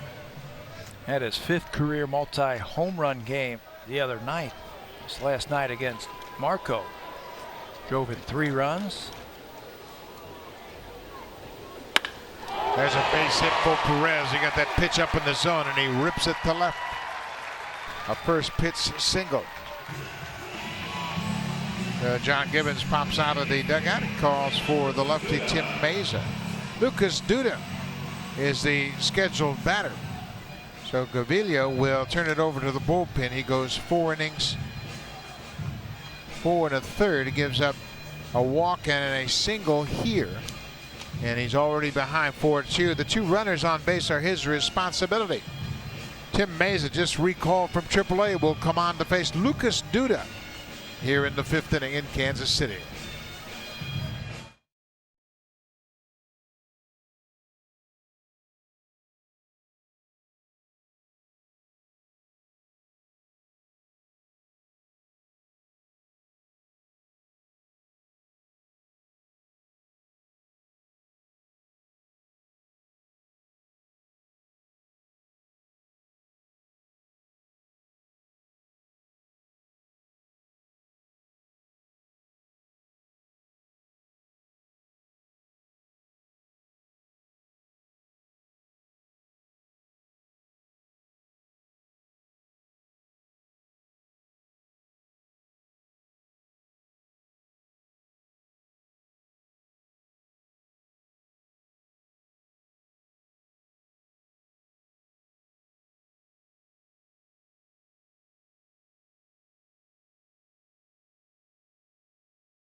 Meza making his first appearance since his most recent call-up to AAA Buffalo. It's his 17th game of the season. There's always a guy every year who has those options, and he becomes the swing guy, up and down whenever a roster move has to be made. Tim's been that guy for the Blue Jays this year. This is his 7th recall this year when he was called back up just a couple of days ago. The left-hander throws hard. Good fastball, good slider. They need him out of the bullpen, and they need a couple of innings tonight. Now, Lucas Duda has hit a home run and grounded out. He homered to lead off the second. That tied the game at the time, 1-1. Kansas City now with a 4-2 lead, threatening to add to that lead. Duda goes after the first pitch. That's just a tough feeling for a young player to be sent down, brought back up, but it's just part of the game anymore. Meza has been up and down 7 times. Ryan Tepera did it 2 years ago. He was up and down 7 different times. That's the team record. Then El Campos also went up and down last year 7 different times. But you're right, it's a difficult situation, but the nature of the business, when you have options left, you can be sent down multiple times and use just one option. That's right. And sometimes the team needs it because somebody gets hurt and you need another guy to fill that spot, and they don't want to lose you for some reason or lose somebody else. So unfortunately, you become the guy who rides the shuttle. This is Mays' first appearance since the 23rd of July. And a rough outing against Minnesota in an 8-3 loss. Pitched an inning and a third, gave up 4 runs on 4 hits.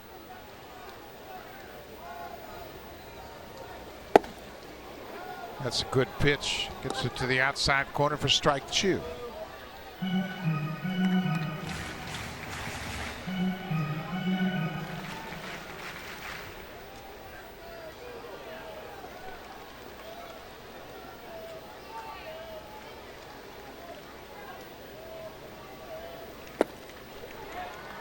Now it's 2-2.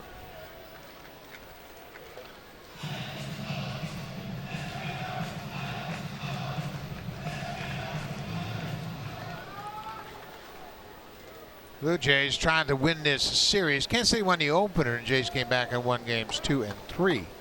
But now they trail here in the 4th game of this series.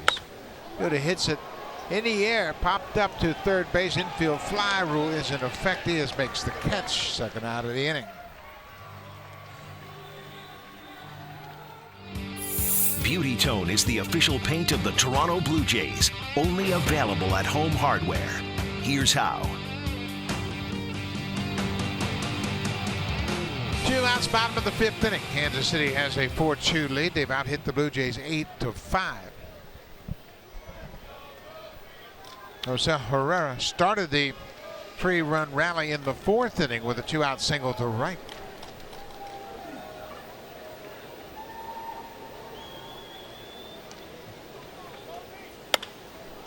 This is trouble. A little looper down the right side. Grichuk on the run. It's a fair ball.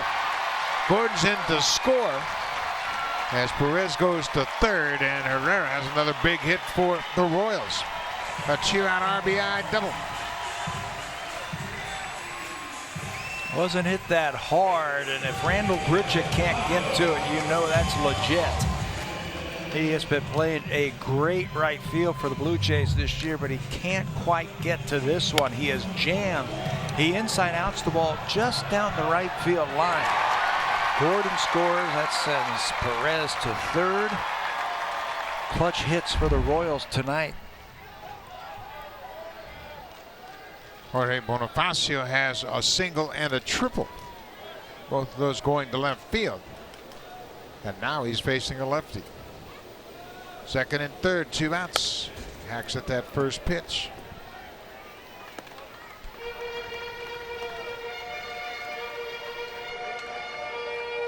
John Gibbons just told Danny Jansen, hey, look, you got first base open. You got a run producer at the plate who's right-handed. Take a look on who's on deck. A left-hander. So he just gave that universal sign, hey, think about this. Go out there and talk to your lefty and remind him of the situation. There's the left-hander. That's a good pickup. You always have to be aware of where you are in the opposing lineup. And Danny Jansen in his 3rd big league game. But he and Mazer, they know each other very well. They played all summer long in AAA. But yeah, you've got to pitch around this guy and don't give him a good pitch to hit in this situation. Stay away from him. If you want to backdoor that breaking ball, that's fine. Maybe he'll get himself out. And if you end up walking him, take your chances with the left-hander on deck.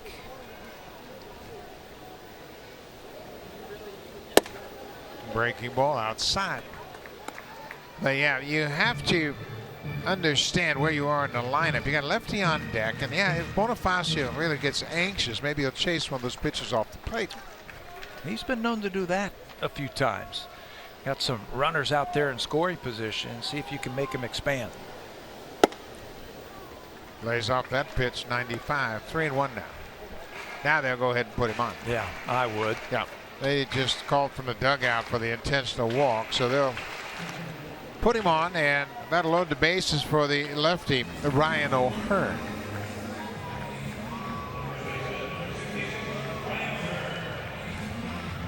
Kansas City with 2 walks in the inning. Gordon walked. He's come around to score. O'Hearn had an RBI single.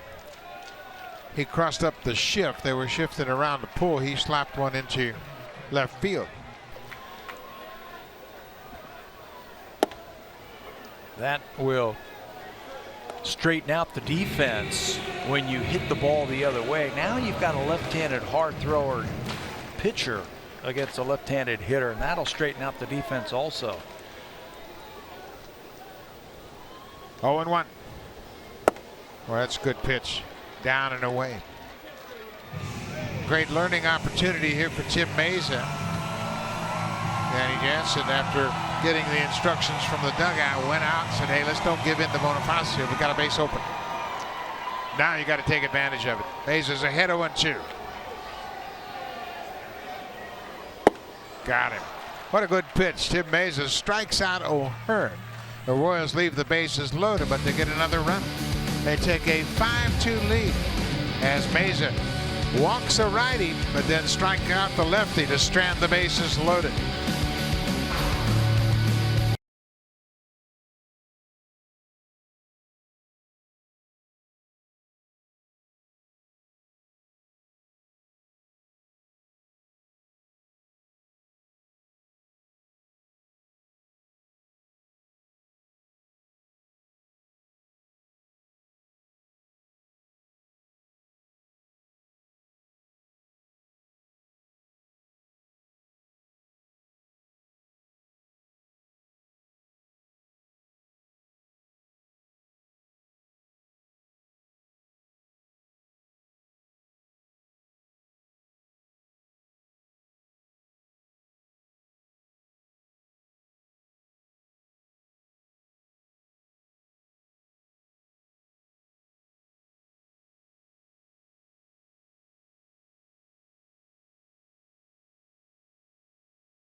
Catchers, one's a 4-time Gold Glover, the other's catching in his 3rd game in the major leagues, and we thought we'd show you some differences in the technique and how an experienced catcher gets up close to the hitter. Yeah, and he's got that hand right up underneath that hitter, giving a good target a little bit closer to the plate.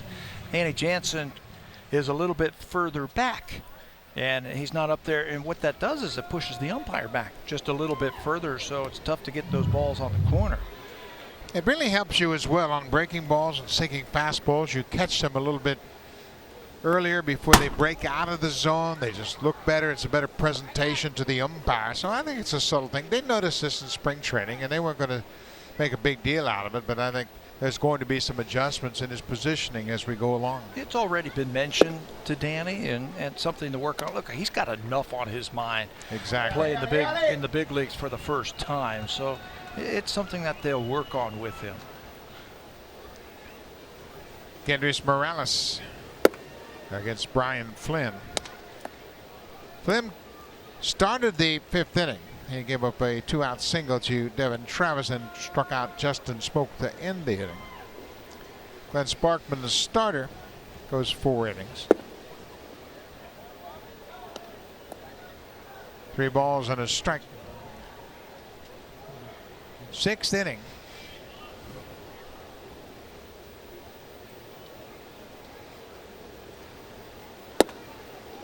A leadoff walk. A leadoff walk here in the 6th inning. Kansas City has a 3-run lead. Obviously not what you want to do is walk the leadoff man, and Ned Yost, the manager, is out of the Royals dugout. The bullpen is up and throwing.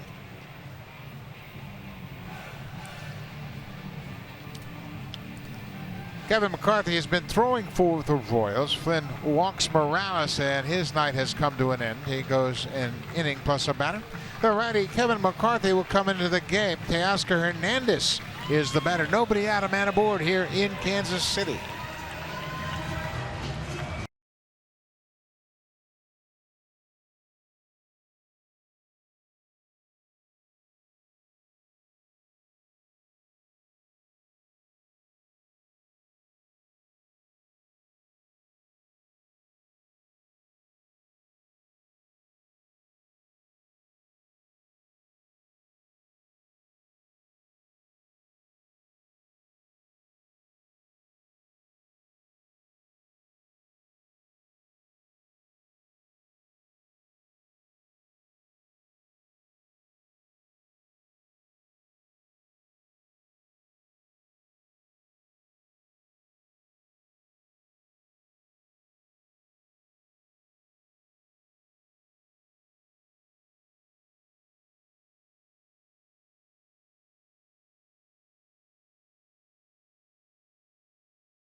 Right-hander Kevin McCarthy making his first appearance in this series. He is 26 years old. He is from Rockville Center, New York, and a former 16th round pick of the Royals back in 2016. He's got a decent arm, but he's mostly sinker slider. He gets a lot of ground balls. In fact, he's got one of the better ground ball rates among relief pitchers in the American League, and that's what they're looking for right here.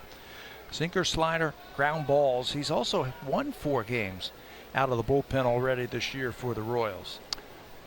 Morales at first, Hernandez at the plate. Nobody out. We're in the 6th inning.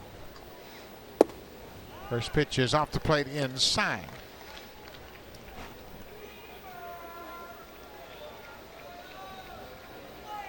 Kevin McCarthy, like you said, Pat, mostly sinker slider, but he's got the full complement of pitches. He just doesn't use all of them. There's that sinker. Yeah, that's his pitch. 89 miles an hour, and it's got some sink to it. So if you're the hitter for the Blue Jays, you got to make him get that up, or go ahead and look for it. Move up in the batter's box and try and catch it before it breaks.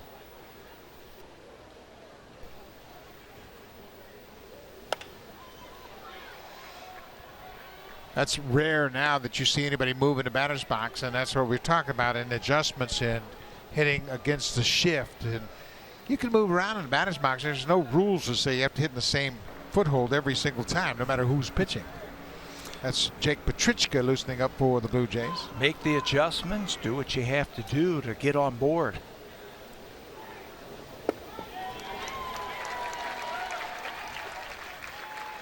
Hernandez waves at that breaking ball and strikes out.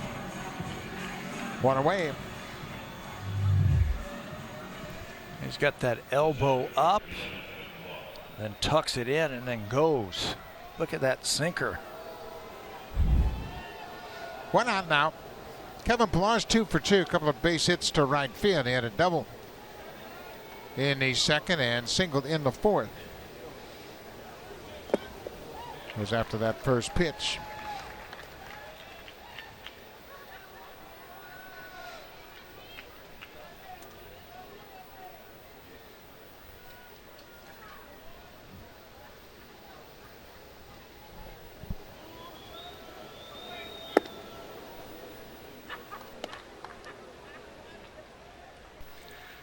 Because he throws so many ground balls, I'm surprised they're holding Kendrys Morales on at first base. Morales is not going to run. No. Pillar's last hit was a ground ball to the right side of the infield. Give the first baseman a little more range. That's why I'm surprised they're holding him on. There's a ground ball to the right side. Herrera to Mondesi back to first. Not in time. Tough ball to turn 2 on, as Herrera had to go to his left a bit before he made the throw back to the bag at second. And he was very deep at second base. He had to wait for that ball to get to him. So it was a very slow developing play, especially with Herrera at second base. Look how deep he is and how far this throw is. It really messed up the timing with Mondesi, who had to catch it flat-footed and then throw to first base. Yeah, that's a great point, because it wasn't double play depth by any means, especially for a second baseman. Now with 2 outs, here's Danny Jansen batting for a third time.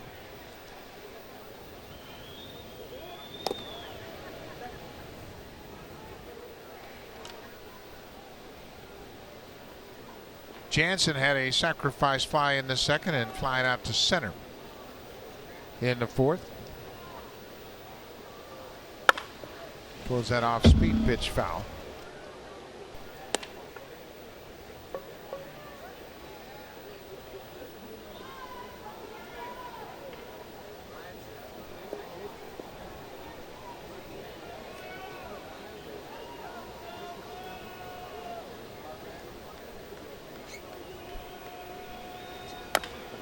Little roller up the third base line. That's a fair ball, and Jansen's going to have another hit. That's his second. Little dribbler up the third base line for a base hit. He's hit a home run in this series. He's got 2 infield singles as well. And a couple of RBIs. He had a sacrifice fly his first time up. This is a carbon copy of his second hit in the big leagues. Just tap it and roll it up the line. It's not going to go foul. Hunter Dozier's got to pick it up, try and make a play, but thought better of it. That's the right play by the third baseman. Trying to make something happen when nothing's there, that's when you really get into trouble. Ledmus Diaz. Holding on to leads has been a real problem for Kansas City. This season they've held the lead a lot, but they have 41 blown saves, most in the majors.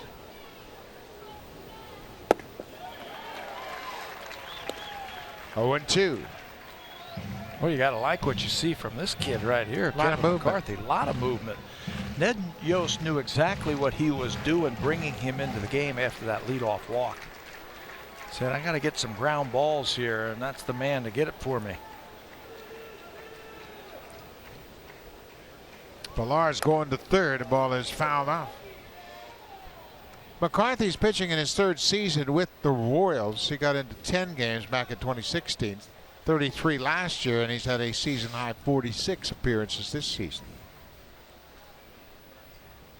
It come out of nowhere. Last year, he was the 28th best prospect in the organization. 28th. And here he is now, his 46th game in the big leagues this year. I would imagine there are very few relievers that profile as top prospects in minor league systems. They're starters, right? Who can't cut it. McCarthy was headed toward the dugout. He thought that was going to be strike 3.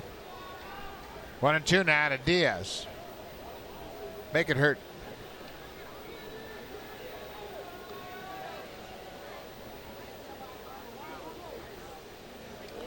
There goes Pillar. Little dribbler again, but that's foul. Base runner's going on the 1-2 pitch. They talk about the Royals giving it up. Well, the Blue Jays have been a very good team at that.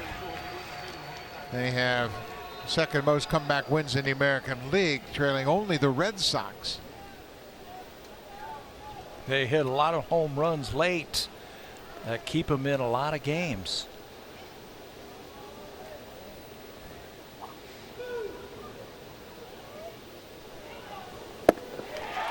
Cut on and miss. Diaz strikes out. That ends the inning. The Blue Jays get a walk, a base hit, but they strand a pair.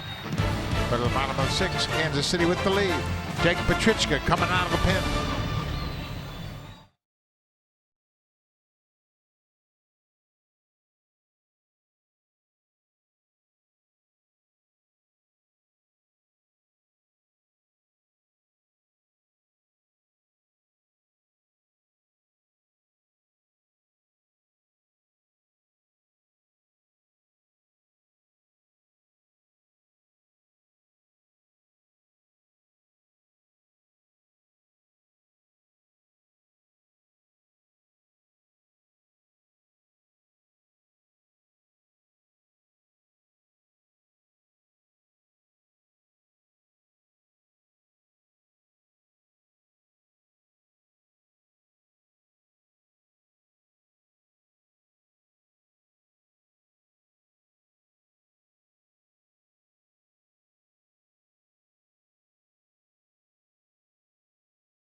on Instagram completing base running drills in Dunedin with the caption, quote, "Getting closer."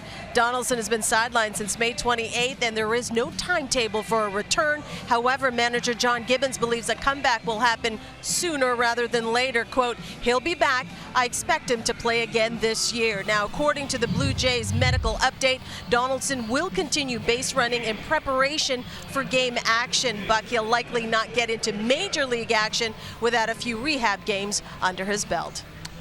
Well, it's really been kind of a lost season for Josh Donaldson. He hasn't played since May 28th, and he's had to deal with a couple of different injuries, and the last one has had him out for quite a while. Check Petrichka into the ball game here. He'll start the bottom of the 6th inning, trying to keep it a 3-run deficit for the Blue Jays and trail 5-2. There's Jake numbers, his numbers this season. He pitched here in the second game in this series, 2/3 of an inning, gave up a couple of hits and a run. He was caught by Danny Jansen, so Jansen out to the mound for a quick word with his veteran pitcher. Danny still look good behind the plate. He's got a good feel for the game of baseball. He's got very soft hands, I think, also as a catcher, and he can handle Petrichka's kind of stuff. Hunter Dozier will be the first batter to face Petrichka. For the Royals, it's 8-9-1 in their lineup. And there's a first pitch breaking ball. Dozier is out in front. Dozier had a 2-run double in the 4th inning. And it was off of Sam Gaviglio, the starter. Gaviglio goes 4 in the 3rd, gives up 5 earned runs on 8 hits. Walked a batter and struck out 2. There's another base hit for Dozier right out over the plate, and he went the other way. He's 2 for 3. They got some interesting players, the Kansas City Royals, and I'm sure we'll see a lot more over the years. O'Hearn, the left-handed power hitter. Dozier, the right-handed power hitter. He doubled his last time up for an RBI, and this time shoots one the other way for a good start here in the 6th. And here's another really interesting young player in Adalberto Mondesi, hitting .269 for the season, but on Tuesday he had a 4-hit game with 2 doubles and 3 stolen bases.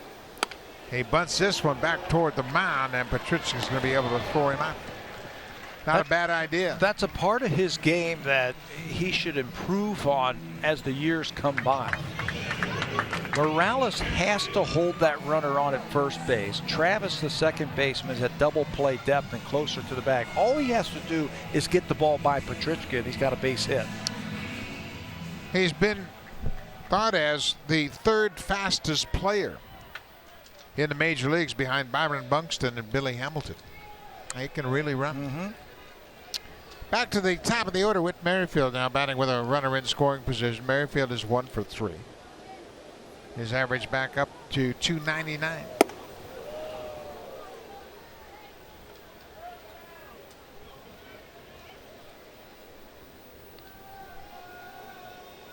Dozier now at second. Kansas City trying to add to their lead. Once again, they've out-hit the Blue Jays 10-6. There's another base hit. Right to the left fielder. Hernandez is going to throw it all the way home, and Dozier is past Jansen. He scores. Well, Dozier made a nice move right before he got to home plate. Jansen was coming up the line to field the throw from Hernandez and kind of stepped around it. Whit Merrifield came into this game against the Blue Jays this year in 12 games with 5 extra base hits and 8 RBIs. This is going to be RBI number 9 as Teoscar tries to get him at the plate. Dozier with a nifty slide as he avoids the tag from Jansen. Merrifield takes the extra base on the throw home. That makes it 6-2. Mondesi with the sac bunt has advanced that runner into scoring position, and Merrifield cashes him in quickly. Alex Gordon is 0 for 2 with a walk. You know, you got to be careful, I think, with Whit Merrifield at second base, trying to steal third base. He's had 19 steals of third base, 3rd most in the American League over the last 3 seasons. And he is in the baseline again. A tip-off that he's thinking about possibly running. They'll roll her up the third base line. Jansen gets on it quickly and makes a nice play. Danny Jansen had to go around that ball to get an angle on it to get his body moving toward first base before he picked it up, and he's able to throw out Gordon. You know, there's so much about catching, calling a game, framing pitches, throwing the ball to second base. This is just the defensive part. And then doing this, coming out, handling this play, rounding into the ball, and then throwing to get the runner at first base. He has shown a little bit of everything so far in the 3 games that he has started. It's a nice play, as he really had to hustle to get a good angle on that ball before he started to pick it up. So Perez goes after the first pitch. Perez had a base hit his last time up. It's his 6th hit in the series.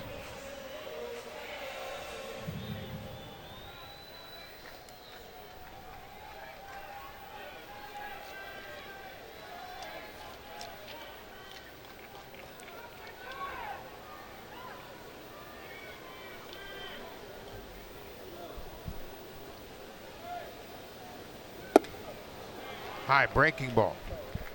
Petrichka used to pitch for the Chicago White Sox in the division of the Kansas City Royals, so these two have matched up enough over the years. This is the 10th time that Jake has faced Perez. He's got him where he wants him. Now he's got to finish him off. Breaking ball misses low, 1-2 now. Yeah, when you're a relief pitcher and a batter has that many appearances against you, that's a solid sampling of how you're going to fare. Jake's fastball has been great lately. He's been getting a lot of movement on it. Bullpen has been using that fastball a lot lately for the Blue Jays.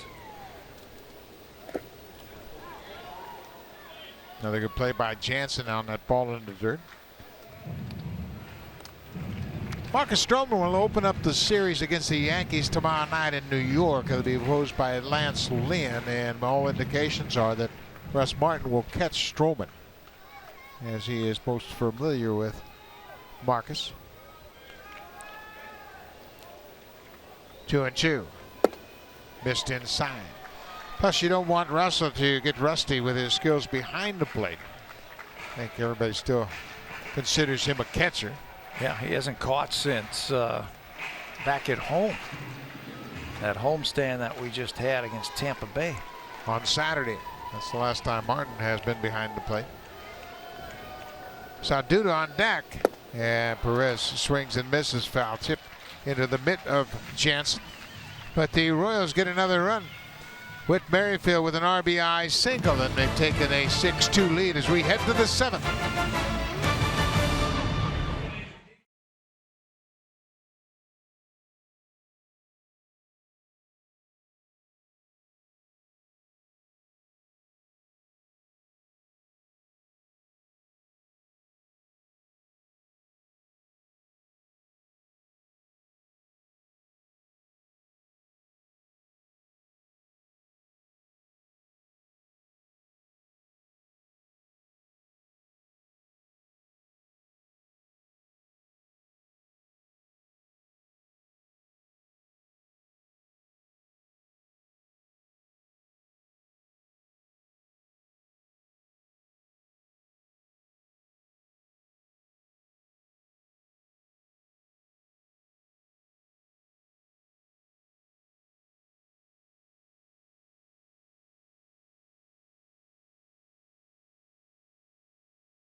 Festivals presented by Bacardi. On Friday, August 24th, 2 events, 1 night. Join us pregame for a live performance from the Trues. For tickets, visit BlueJays.com. And don't forget, weather permitting, the patio opens at 4:30 Eastern. Buck. Now, there's a good example of a youngster that just ran out of gas. You know what? We had a 2-hour and 15-minute rain delay, and he said, Dad, I'm loving this game, but, man, it's past my bedtime. How about Mom taking a picture of the dad going, shh, be very quiet. Our son is sleeping. Very quiet. Top of the 7th inning, Blue Jays need a rally. They trail by 4. It'll be 9-1-2 for the Jays. Urania, Grichuk, and Travis.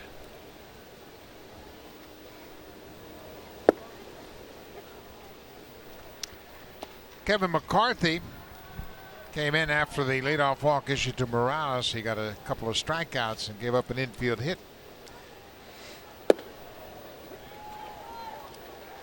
There's a great example of movement being more important than velocity. That fastball just 90 miles an hour, but in a good spot with movement. Yeah, and the Blue Jays haven't been able to hit it very hard since he has come in. They've tapped a couple of balls out in front of home plate.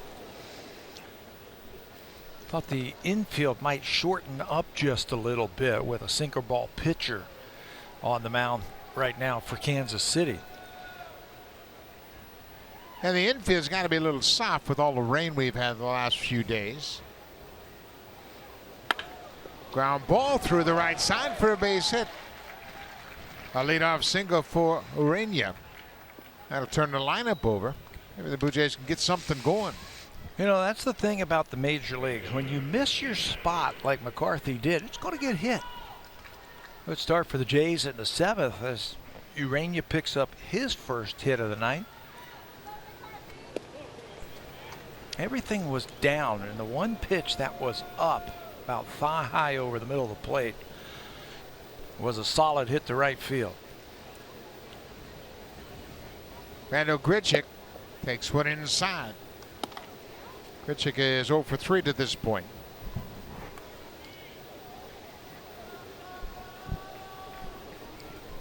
The Blue Jays scored 12 runs on 16 hits the last 2 games, but they've not been able to mount such an attack here. That's a broken bat. The barrel goes all the way over in front of the Blue Jays dugout. Another example of what great movement McCarthy has.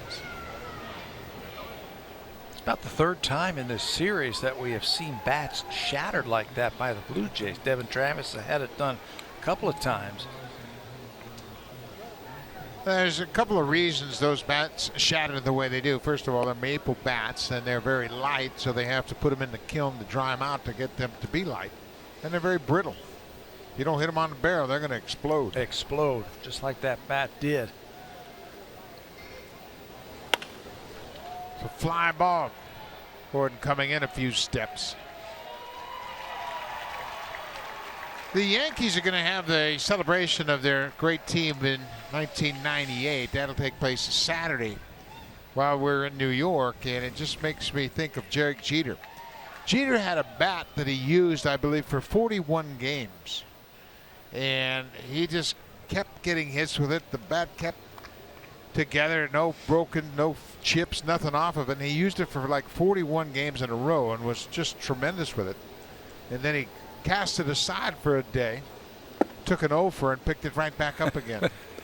That sounds like right out of a Joe DiMaggio type of story. Well, you played with George Brett. You remember how he would use the same bat for weeks at a time. Never get jammed, never get one off the end of the bat. He'd never break a bat. And the bats were harder. Yeah, they were harder. Different. Not harder, but just different. And there was pine tar all over it. He liked to get pine tar and he hit without any batting gloves, and he'd get the pine tar in his hand and he'd put it up on the barrel. And after a couple of days, there was one spot on the sweet spot where the ball would hit time after time after time, and it would wear away the pine tar. So after a while, he'd be hitting and there'd be this one spot right on the sweet spot. I mean, it was incredible to see something like that. Yeah, it kind of cleaned off the barrel of that bat every time he squared it up, and that was about every other at bat. Yeah, some guys can go a long time with a bat and not chip it, not break it, because they've got such great hand-eye coordination. Devin Travis is 1 for 3. Jaime Garcia is starting to loosen up for the Blue Jays. Top of the 7th inning.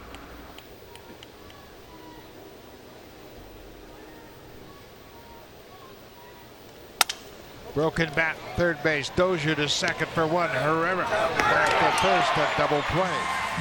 Another ground ball elicited by the pitcher Kevin McCarthy's got that sinker working, and that gets him out of the top half of the 7th.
The 2018 Honda Odyssey with available Honda Vac. It always bats cleanup. For Lucas Duda against the Blue Jays in his career, he's only hit 183, but he's had a slugging percentage of nearly 400, thanks to 5 home runs now in 20 games. Took that breaking ball from Sam Gaviglio and hit it into the bullpen of the Kansas City Royals for tonight's drive of the game. 5 home runs in 20 games against the Blue Jays. Yeah, he likes what he sees when he's facing the Blue Jays. I mentioned that streak going all the way back to June 18th, 2015 when he was with the Mets. Petrichka with a good fastball at 95.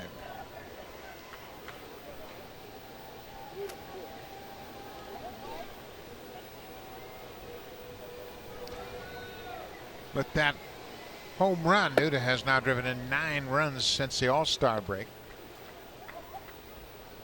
It's been feast or famine for him against the Blue Jays. Mentioned this is his 20th game. He's also had 20 strikeouts against the Blue Jays. So it's either home run or K-ball.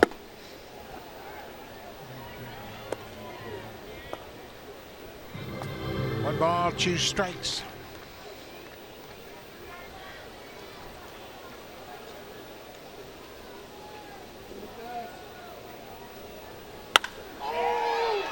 That ball is toward the end of the bat. It's a routine fly ball to right field. Duda's retired. 1 away. You can just tell the difference in the sound, and I think that's what hitters really love to hear, that distinct crack of the bat when you square it up on the barrel. Brandon Maurer loosening up for Kansas City. He has taken over for the 8th inning for this team. Jose Herrera. A couple of hits tonight. Herrera playing at second base for a 2nd straight game. You mentioned that sound. The way Duda hit it, I heard that a lot when I was hitting. Right off the end of the bat. What they used to call that warning track power? Yeah. I had a lot of that. Hit it good. Died on the warning track. Get him next time, Pat. Yeah. And we Hey, you had a good swing. 0-1 to Herrera. Another base hit. He's a good-looking player. Switch hitter, can run a little bit, plays the outfield, plays the infield, and he swing the bat. That's his 3rd hit tonight. He's also had an RBI double. He forced a balk and came around to score on a triple by Bonifacio. Just slapped that ball the other way. Kansas City, they have been pesky hitters tonight. They've had a hit in every inning but the first. Got 12 hits now. Committee retired to sign an order with a strikeout in the first inning, and then Duda led off the second with a leadoff home run. Here's Bonifacio. He's had a good night.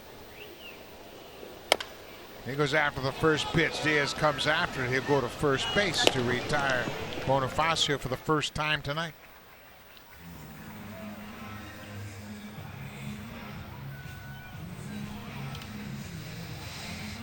Kansas City putting up a fight against the Blue Jays. They're ahead trying to split the 4-game series against the AL East team, and you can see it has not been a good year for Ned Yost and the Royals against the American League East.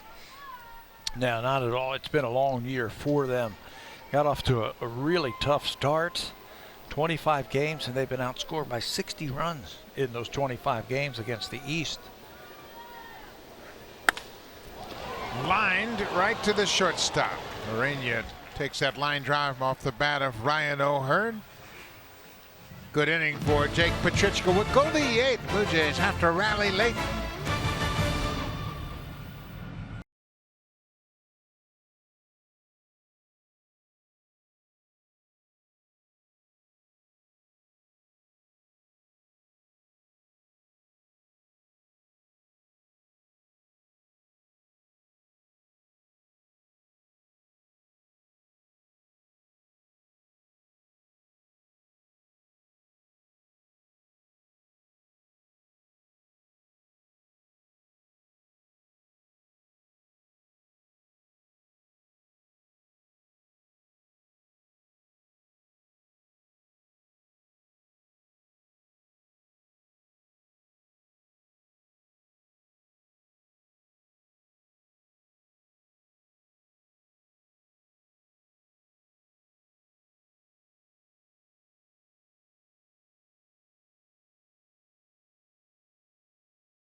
TV subscribers, you can live stream your favorite sports on the go and on every screen. Go to snnow.ca and sign in with your TV provider for details to start watching today. Thank you very much, Hazel. The youngsters still having a good time. School started this week here in the Kansas City area, so those kids, they're up awfully late on a school night. And they start school early around here. This goes back to the days of a lot of agricultural business around this area, so they wanted kids out early next spring so they could help on the farm. Help on the farm. Helping out tonight in the 8th inning will be Brandon Maurer. Maurer 0-4 this season. He's taken over in the 8th inning.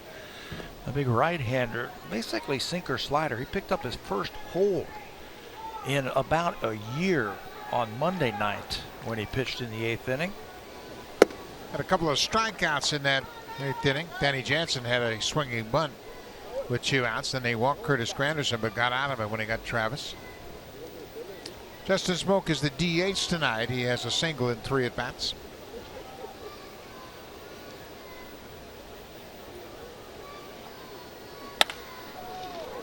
Base hit up the middle. No, it's not Mondes. He makes a nice play. The shortstop. He was in the shift. He got over quickly, backhanded, and then he righted and fired a strike in time. Takes a hit away from Smoke. Looked like he had crossed up the shift, but Mondesi right behind the pitcher gets a good read. Watch the break on this ball. Covers a lot of ground, plants, and throws for the first out. Mondesi's athleticism really starting to show itself. not only at the plate and on the bases, but in the field as well. The coaching staff for Kansas City has raved about the maturity level as he has really grown the last couple of years. He's got some tools. He's got some tools that's going to help them for a long time. You can just pencil his name in at shortstop for about the next 5 to 10 years. It's a good-looking player.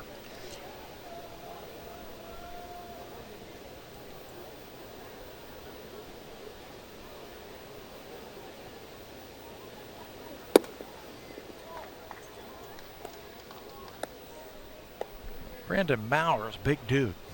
He's from Orange County, California. Played at Lutheran High School, and one of his teammates was Garrett Cole.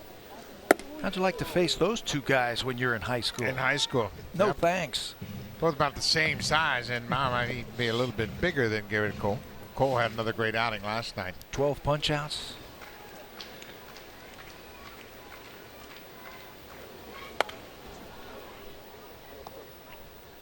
Mauer closed last year for San Diego and a little bit here in Kansas City. Had 22 saves between the two organizations, but they've slotted him for the moment in that 8th inning role.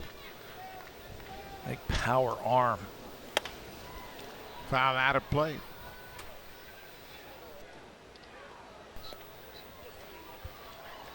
Two and two now. 8th inning. Blue Jays actually had a 1-0 lead in this ball game. They scored the first run. Danny Jansen drove in the first run of the game with a sacrifice fly back in the second. Little cutter fouled up. Morales had an RBI single in the 4th. We talk about Mondesi. He made his big league debut in the World Series in 2015. He got an at-bat in Game 3 of the World Series in New York against the Mets. That's how much they thought of him. He hadn't even played in the big leagues, and he gets his debut in the World Series, the biggest of all stages.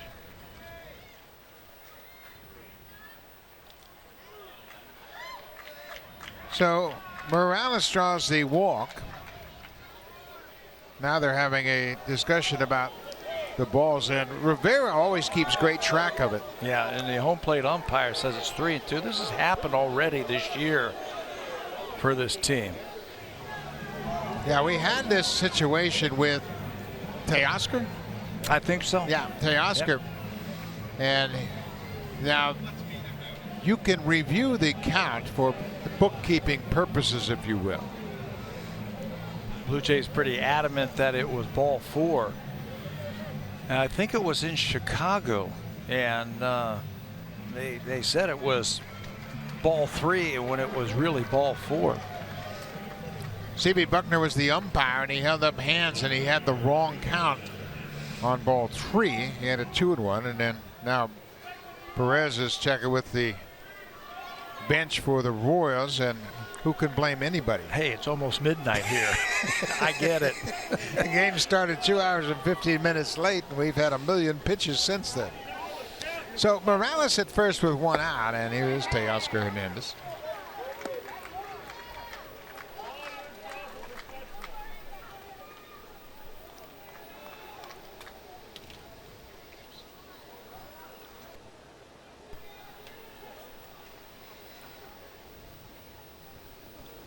Outside. Ball and a strike to the left fielder, Hernandez. He has walked, flied out, and struck out.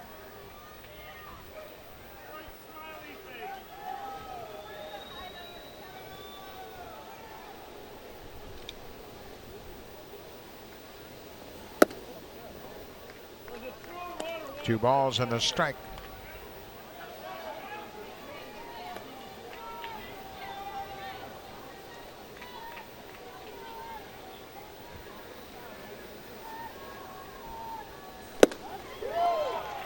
High fastball.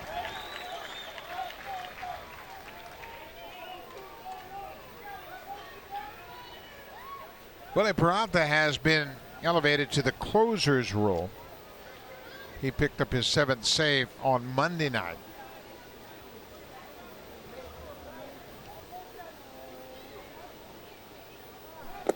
Breaking ball.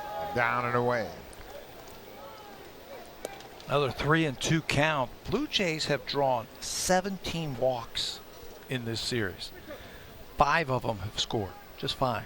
They have not been able to take advantage of the wildness of the Royals pitchers. Coming into this game, they've actually hit well with runners in scoring position, 9 for 22 before this game. In the 3 games, and there's another breaking ball and a strikeout. Hernandez strikes out for a second time, second out of the inning. Brandon Mauer's got that power slider to go along with the power fastball. And he was not going to give a fastball to Teoscar there, 3-2. Kevin Pillar's 2 for 3. He had a check swing double in the second, a single to right in the fourth. Was after that first pitch.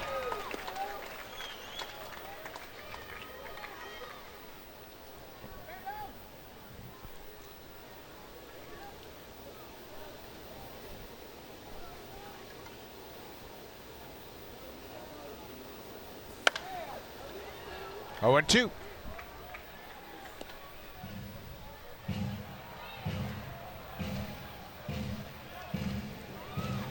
Blue Jays will play a 3-game series against the Yankees beginning almost tonight. Almost midnight here in Kansas City, 11:57. So they'll start Friday night, Saturday afternoon, Sunday afternoon against the New York Yankees. I'm anxious to see Saturday afternoon. It's a 1:25 local time start in New York. They're going to be honoring the 1998 World Series team. A team that won 114 games. Pitching matchup for the weekend. Marcus Stroman will open things up against Lance Lynn. How about Sean Reed Foley gets a matchup against Luis Severino, the All-Star, a 15-game winner. And then how about this? The veteran and the rookie.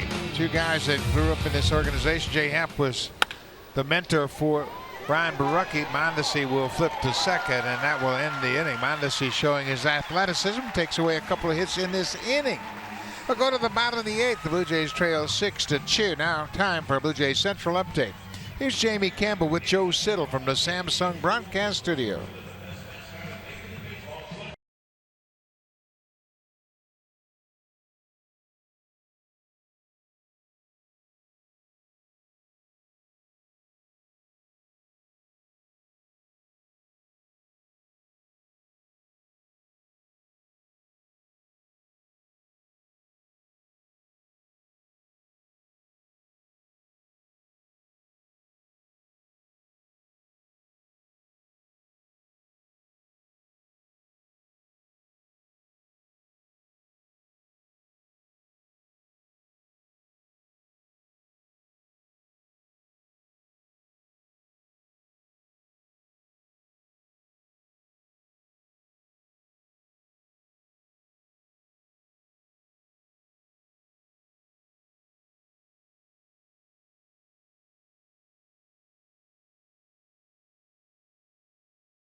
Is presented by authority of Rogers Blue Jays Baseball Partnership. It may not be reproduced or retransmitted in any form, and the accounts and descriptions of this game may not be disseminated without the express written consent of Rogers Blue Jays Baseball Partnership. Earlier tonight we had that thunderstorm and it delayed the start of this game about 2 hours and 15 minutes. The rain has gone away, and now we're in the bottom of the 8th inning.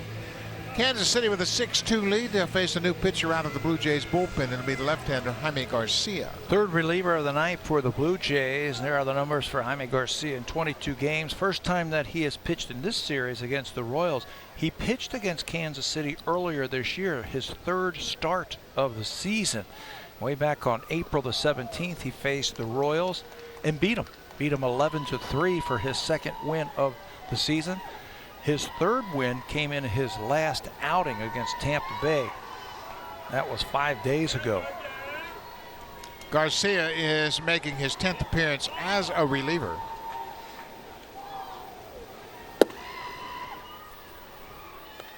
He pitched twice in that Tampa Bay series. Total of an inning and 2/3, did not allow a hit nor a walk. Struck out 3. Threw 18 pitches. He was very efficient with his fastball. He just attacked with the fastball and got some quick outs. Hunter Dozier, who started at third base, has a couple of hits tonight. Drove in a pair with a double in the 4th. Singled and scored in the 6th. Got a leadoff base hit off of Jake Petrichke, who had just entered the game. 2-0 count. Now it's 3-0.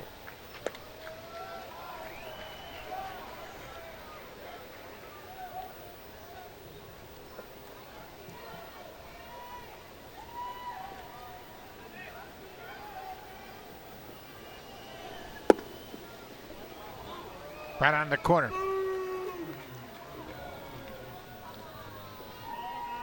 Garcia made his first relief appearance on the 15th of July at Boston against the Red Sox,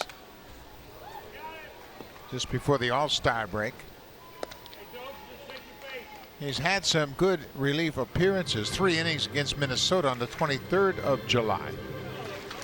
No hits, no walks, 3 strikeouts. He threw 28 pitches in 3 innings. You know, you throw out that one really bad outing that he had against the Oakland A's.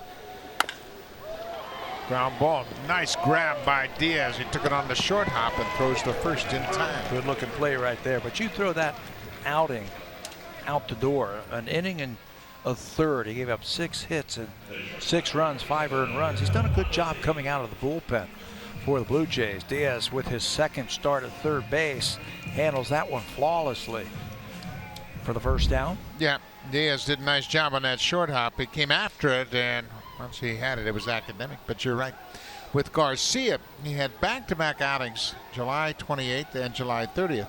The only 2 relief outings in which he's given up any runs. That's right. So he's come in, he's thrown strikes, he's kept the ball down. Here is Mondesi. We talked about his great night the other night on Tuesday. 4 hits, 2 doubles, and 3 stolen bases. According to Baseball Reference, there's only been one other player under the age of 24 that's had a similar game. And that's the Hall of Famer Tim Raines. Pretty good company for Mondesi. Same type of skill set. Switch hitter. Very fast. Very fast. Maybe he doesn't have the power of rock. It might develop. It might develop. But Raines did it on the 21st of April, way back in 1981, while playing for the Expos against the Phillies. There have only been 5 such games overall, no matter what age the player was. 1-2. Cut on and miss. Mondesi strikes out. He's 0 for 3. Some of those players you were talking about, Jose Reyes did it, Luis Aparicio. There's a good breaking ball to put Mondesi down. He hasn't gotten a hit tonight. They have stifled him. Now back to the top of the order with Merrifield with 2 more hits tonight. He's back up over 300. Batting .301 as we speak.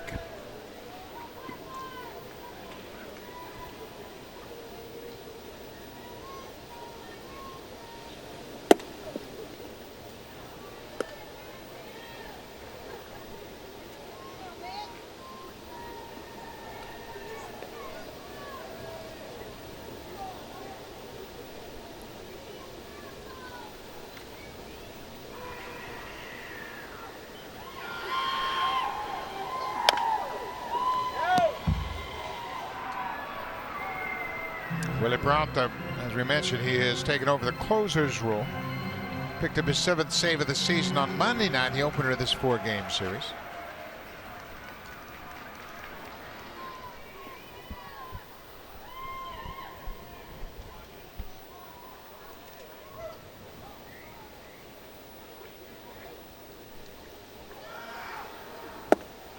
That off-speed pitch, that changeup fooled Merrifield.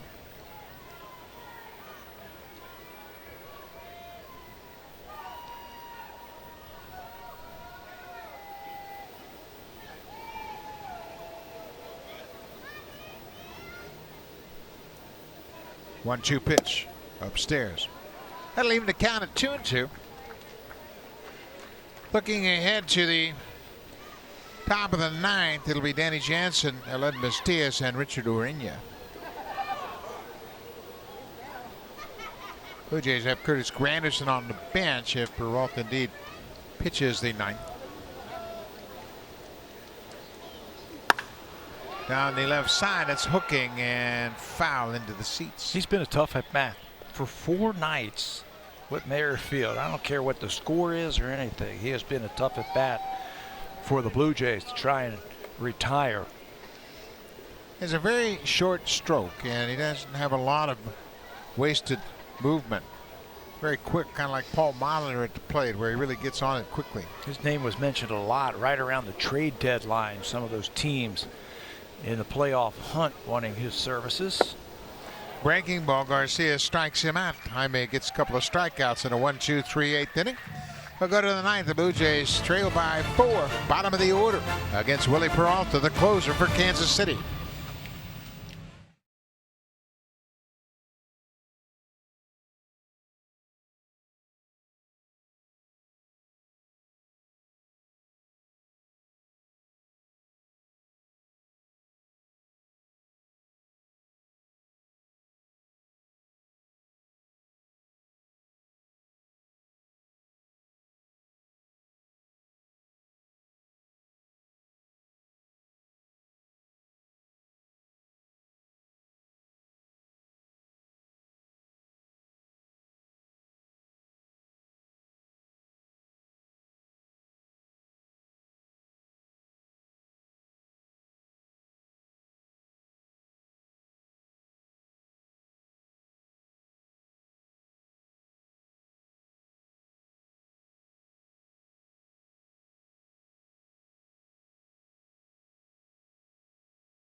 On Sportsnet. Presented by Honda at the Model Clearout event. The real victory lap is the drive home.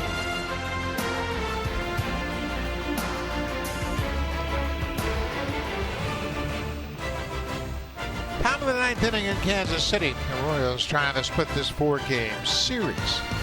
And they'll call upon their closer, Willie Peralta, a former starter with the Brewers, has now accepted his role, and he likes it. Yeah, 7 for 7 in save opportunities for the Kansas City Royals. This is not a save opportunity. It's a 4-run lead in the 9th inning. That being said, Peralta will come in. He's done a really good job for him. Doesn't really overpower you like you see a lot of closers nowadays. He's a former starter, so he just knows how to get you out.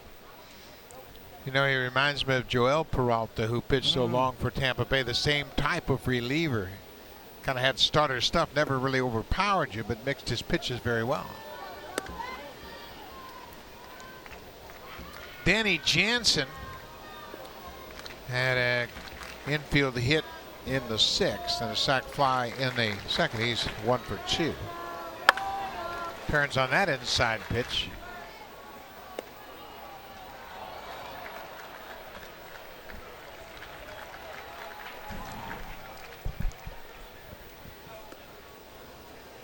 Jansen playing in the third game of this series. He is 4 for 9 with a home run.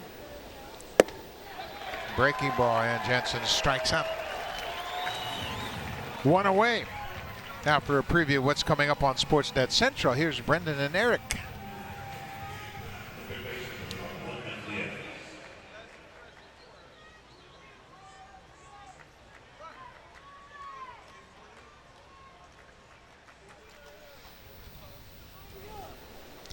Unfortunately, they matched up, and somebody has to lose. That's all coming up right after this game. There's a little tapper toward short. Mondesi makes another nice play. Blue Jays are down to their last out. Mondesi's been impressive in all 4 games. Yeah, offensively, defensively, on the bases, stealing all the bases, comes in with one hand in one motion. He's got plenty of arm strength to record the out over at first base. That's a nice little piece to start building and rebuilding your team around.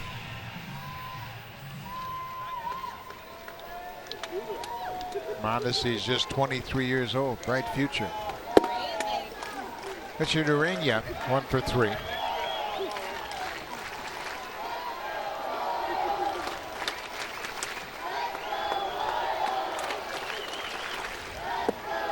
Breaking ball outside, 1-1.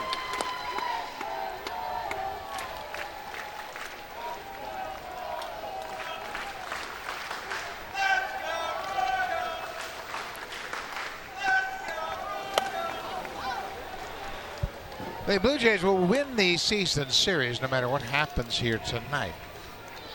They have won 5 of the first 6. Had won 2 of the first 3 here, and now it looks like they're going to split the 4-game series. They swept the Royals in April at Rogers Center. Cut on and missed, and that's the ball game. So Kansas City wins 6-2. They had a big 3-run 4th inning. That was the difference in the ball game. Hunter Dozier and O'Hearn had a couple of good at-bats, as did Bonifacio. And Glenn Sparkman gets his first major league start, but he doesn't go 5 innings, but pitched effectively. 2 earned runs in those 4 innings, and then Flynn, McCarthy, Maurer, and Peralta finishes it off as the Blue Jays split the 4-game series with the Royals. The Blue Jays will head off to New York to take on the Yankees starting Friday night. Thanks for watching, folks. Stay tuned. Here's Sportsnet Central with Brendan and Eric.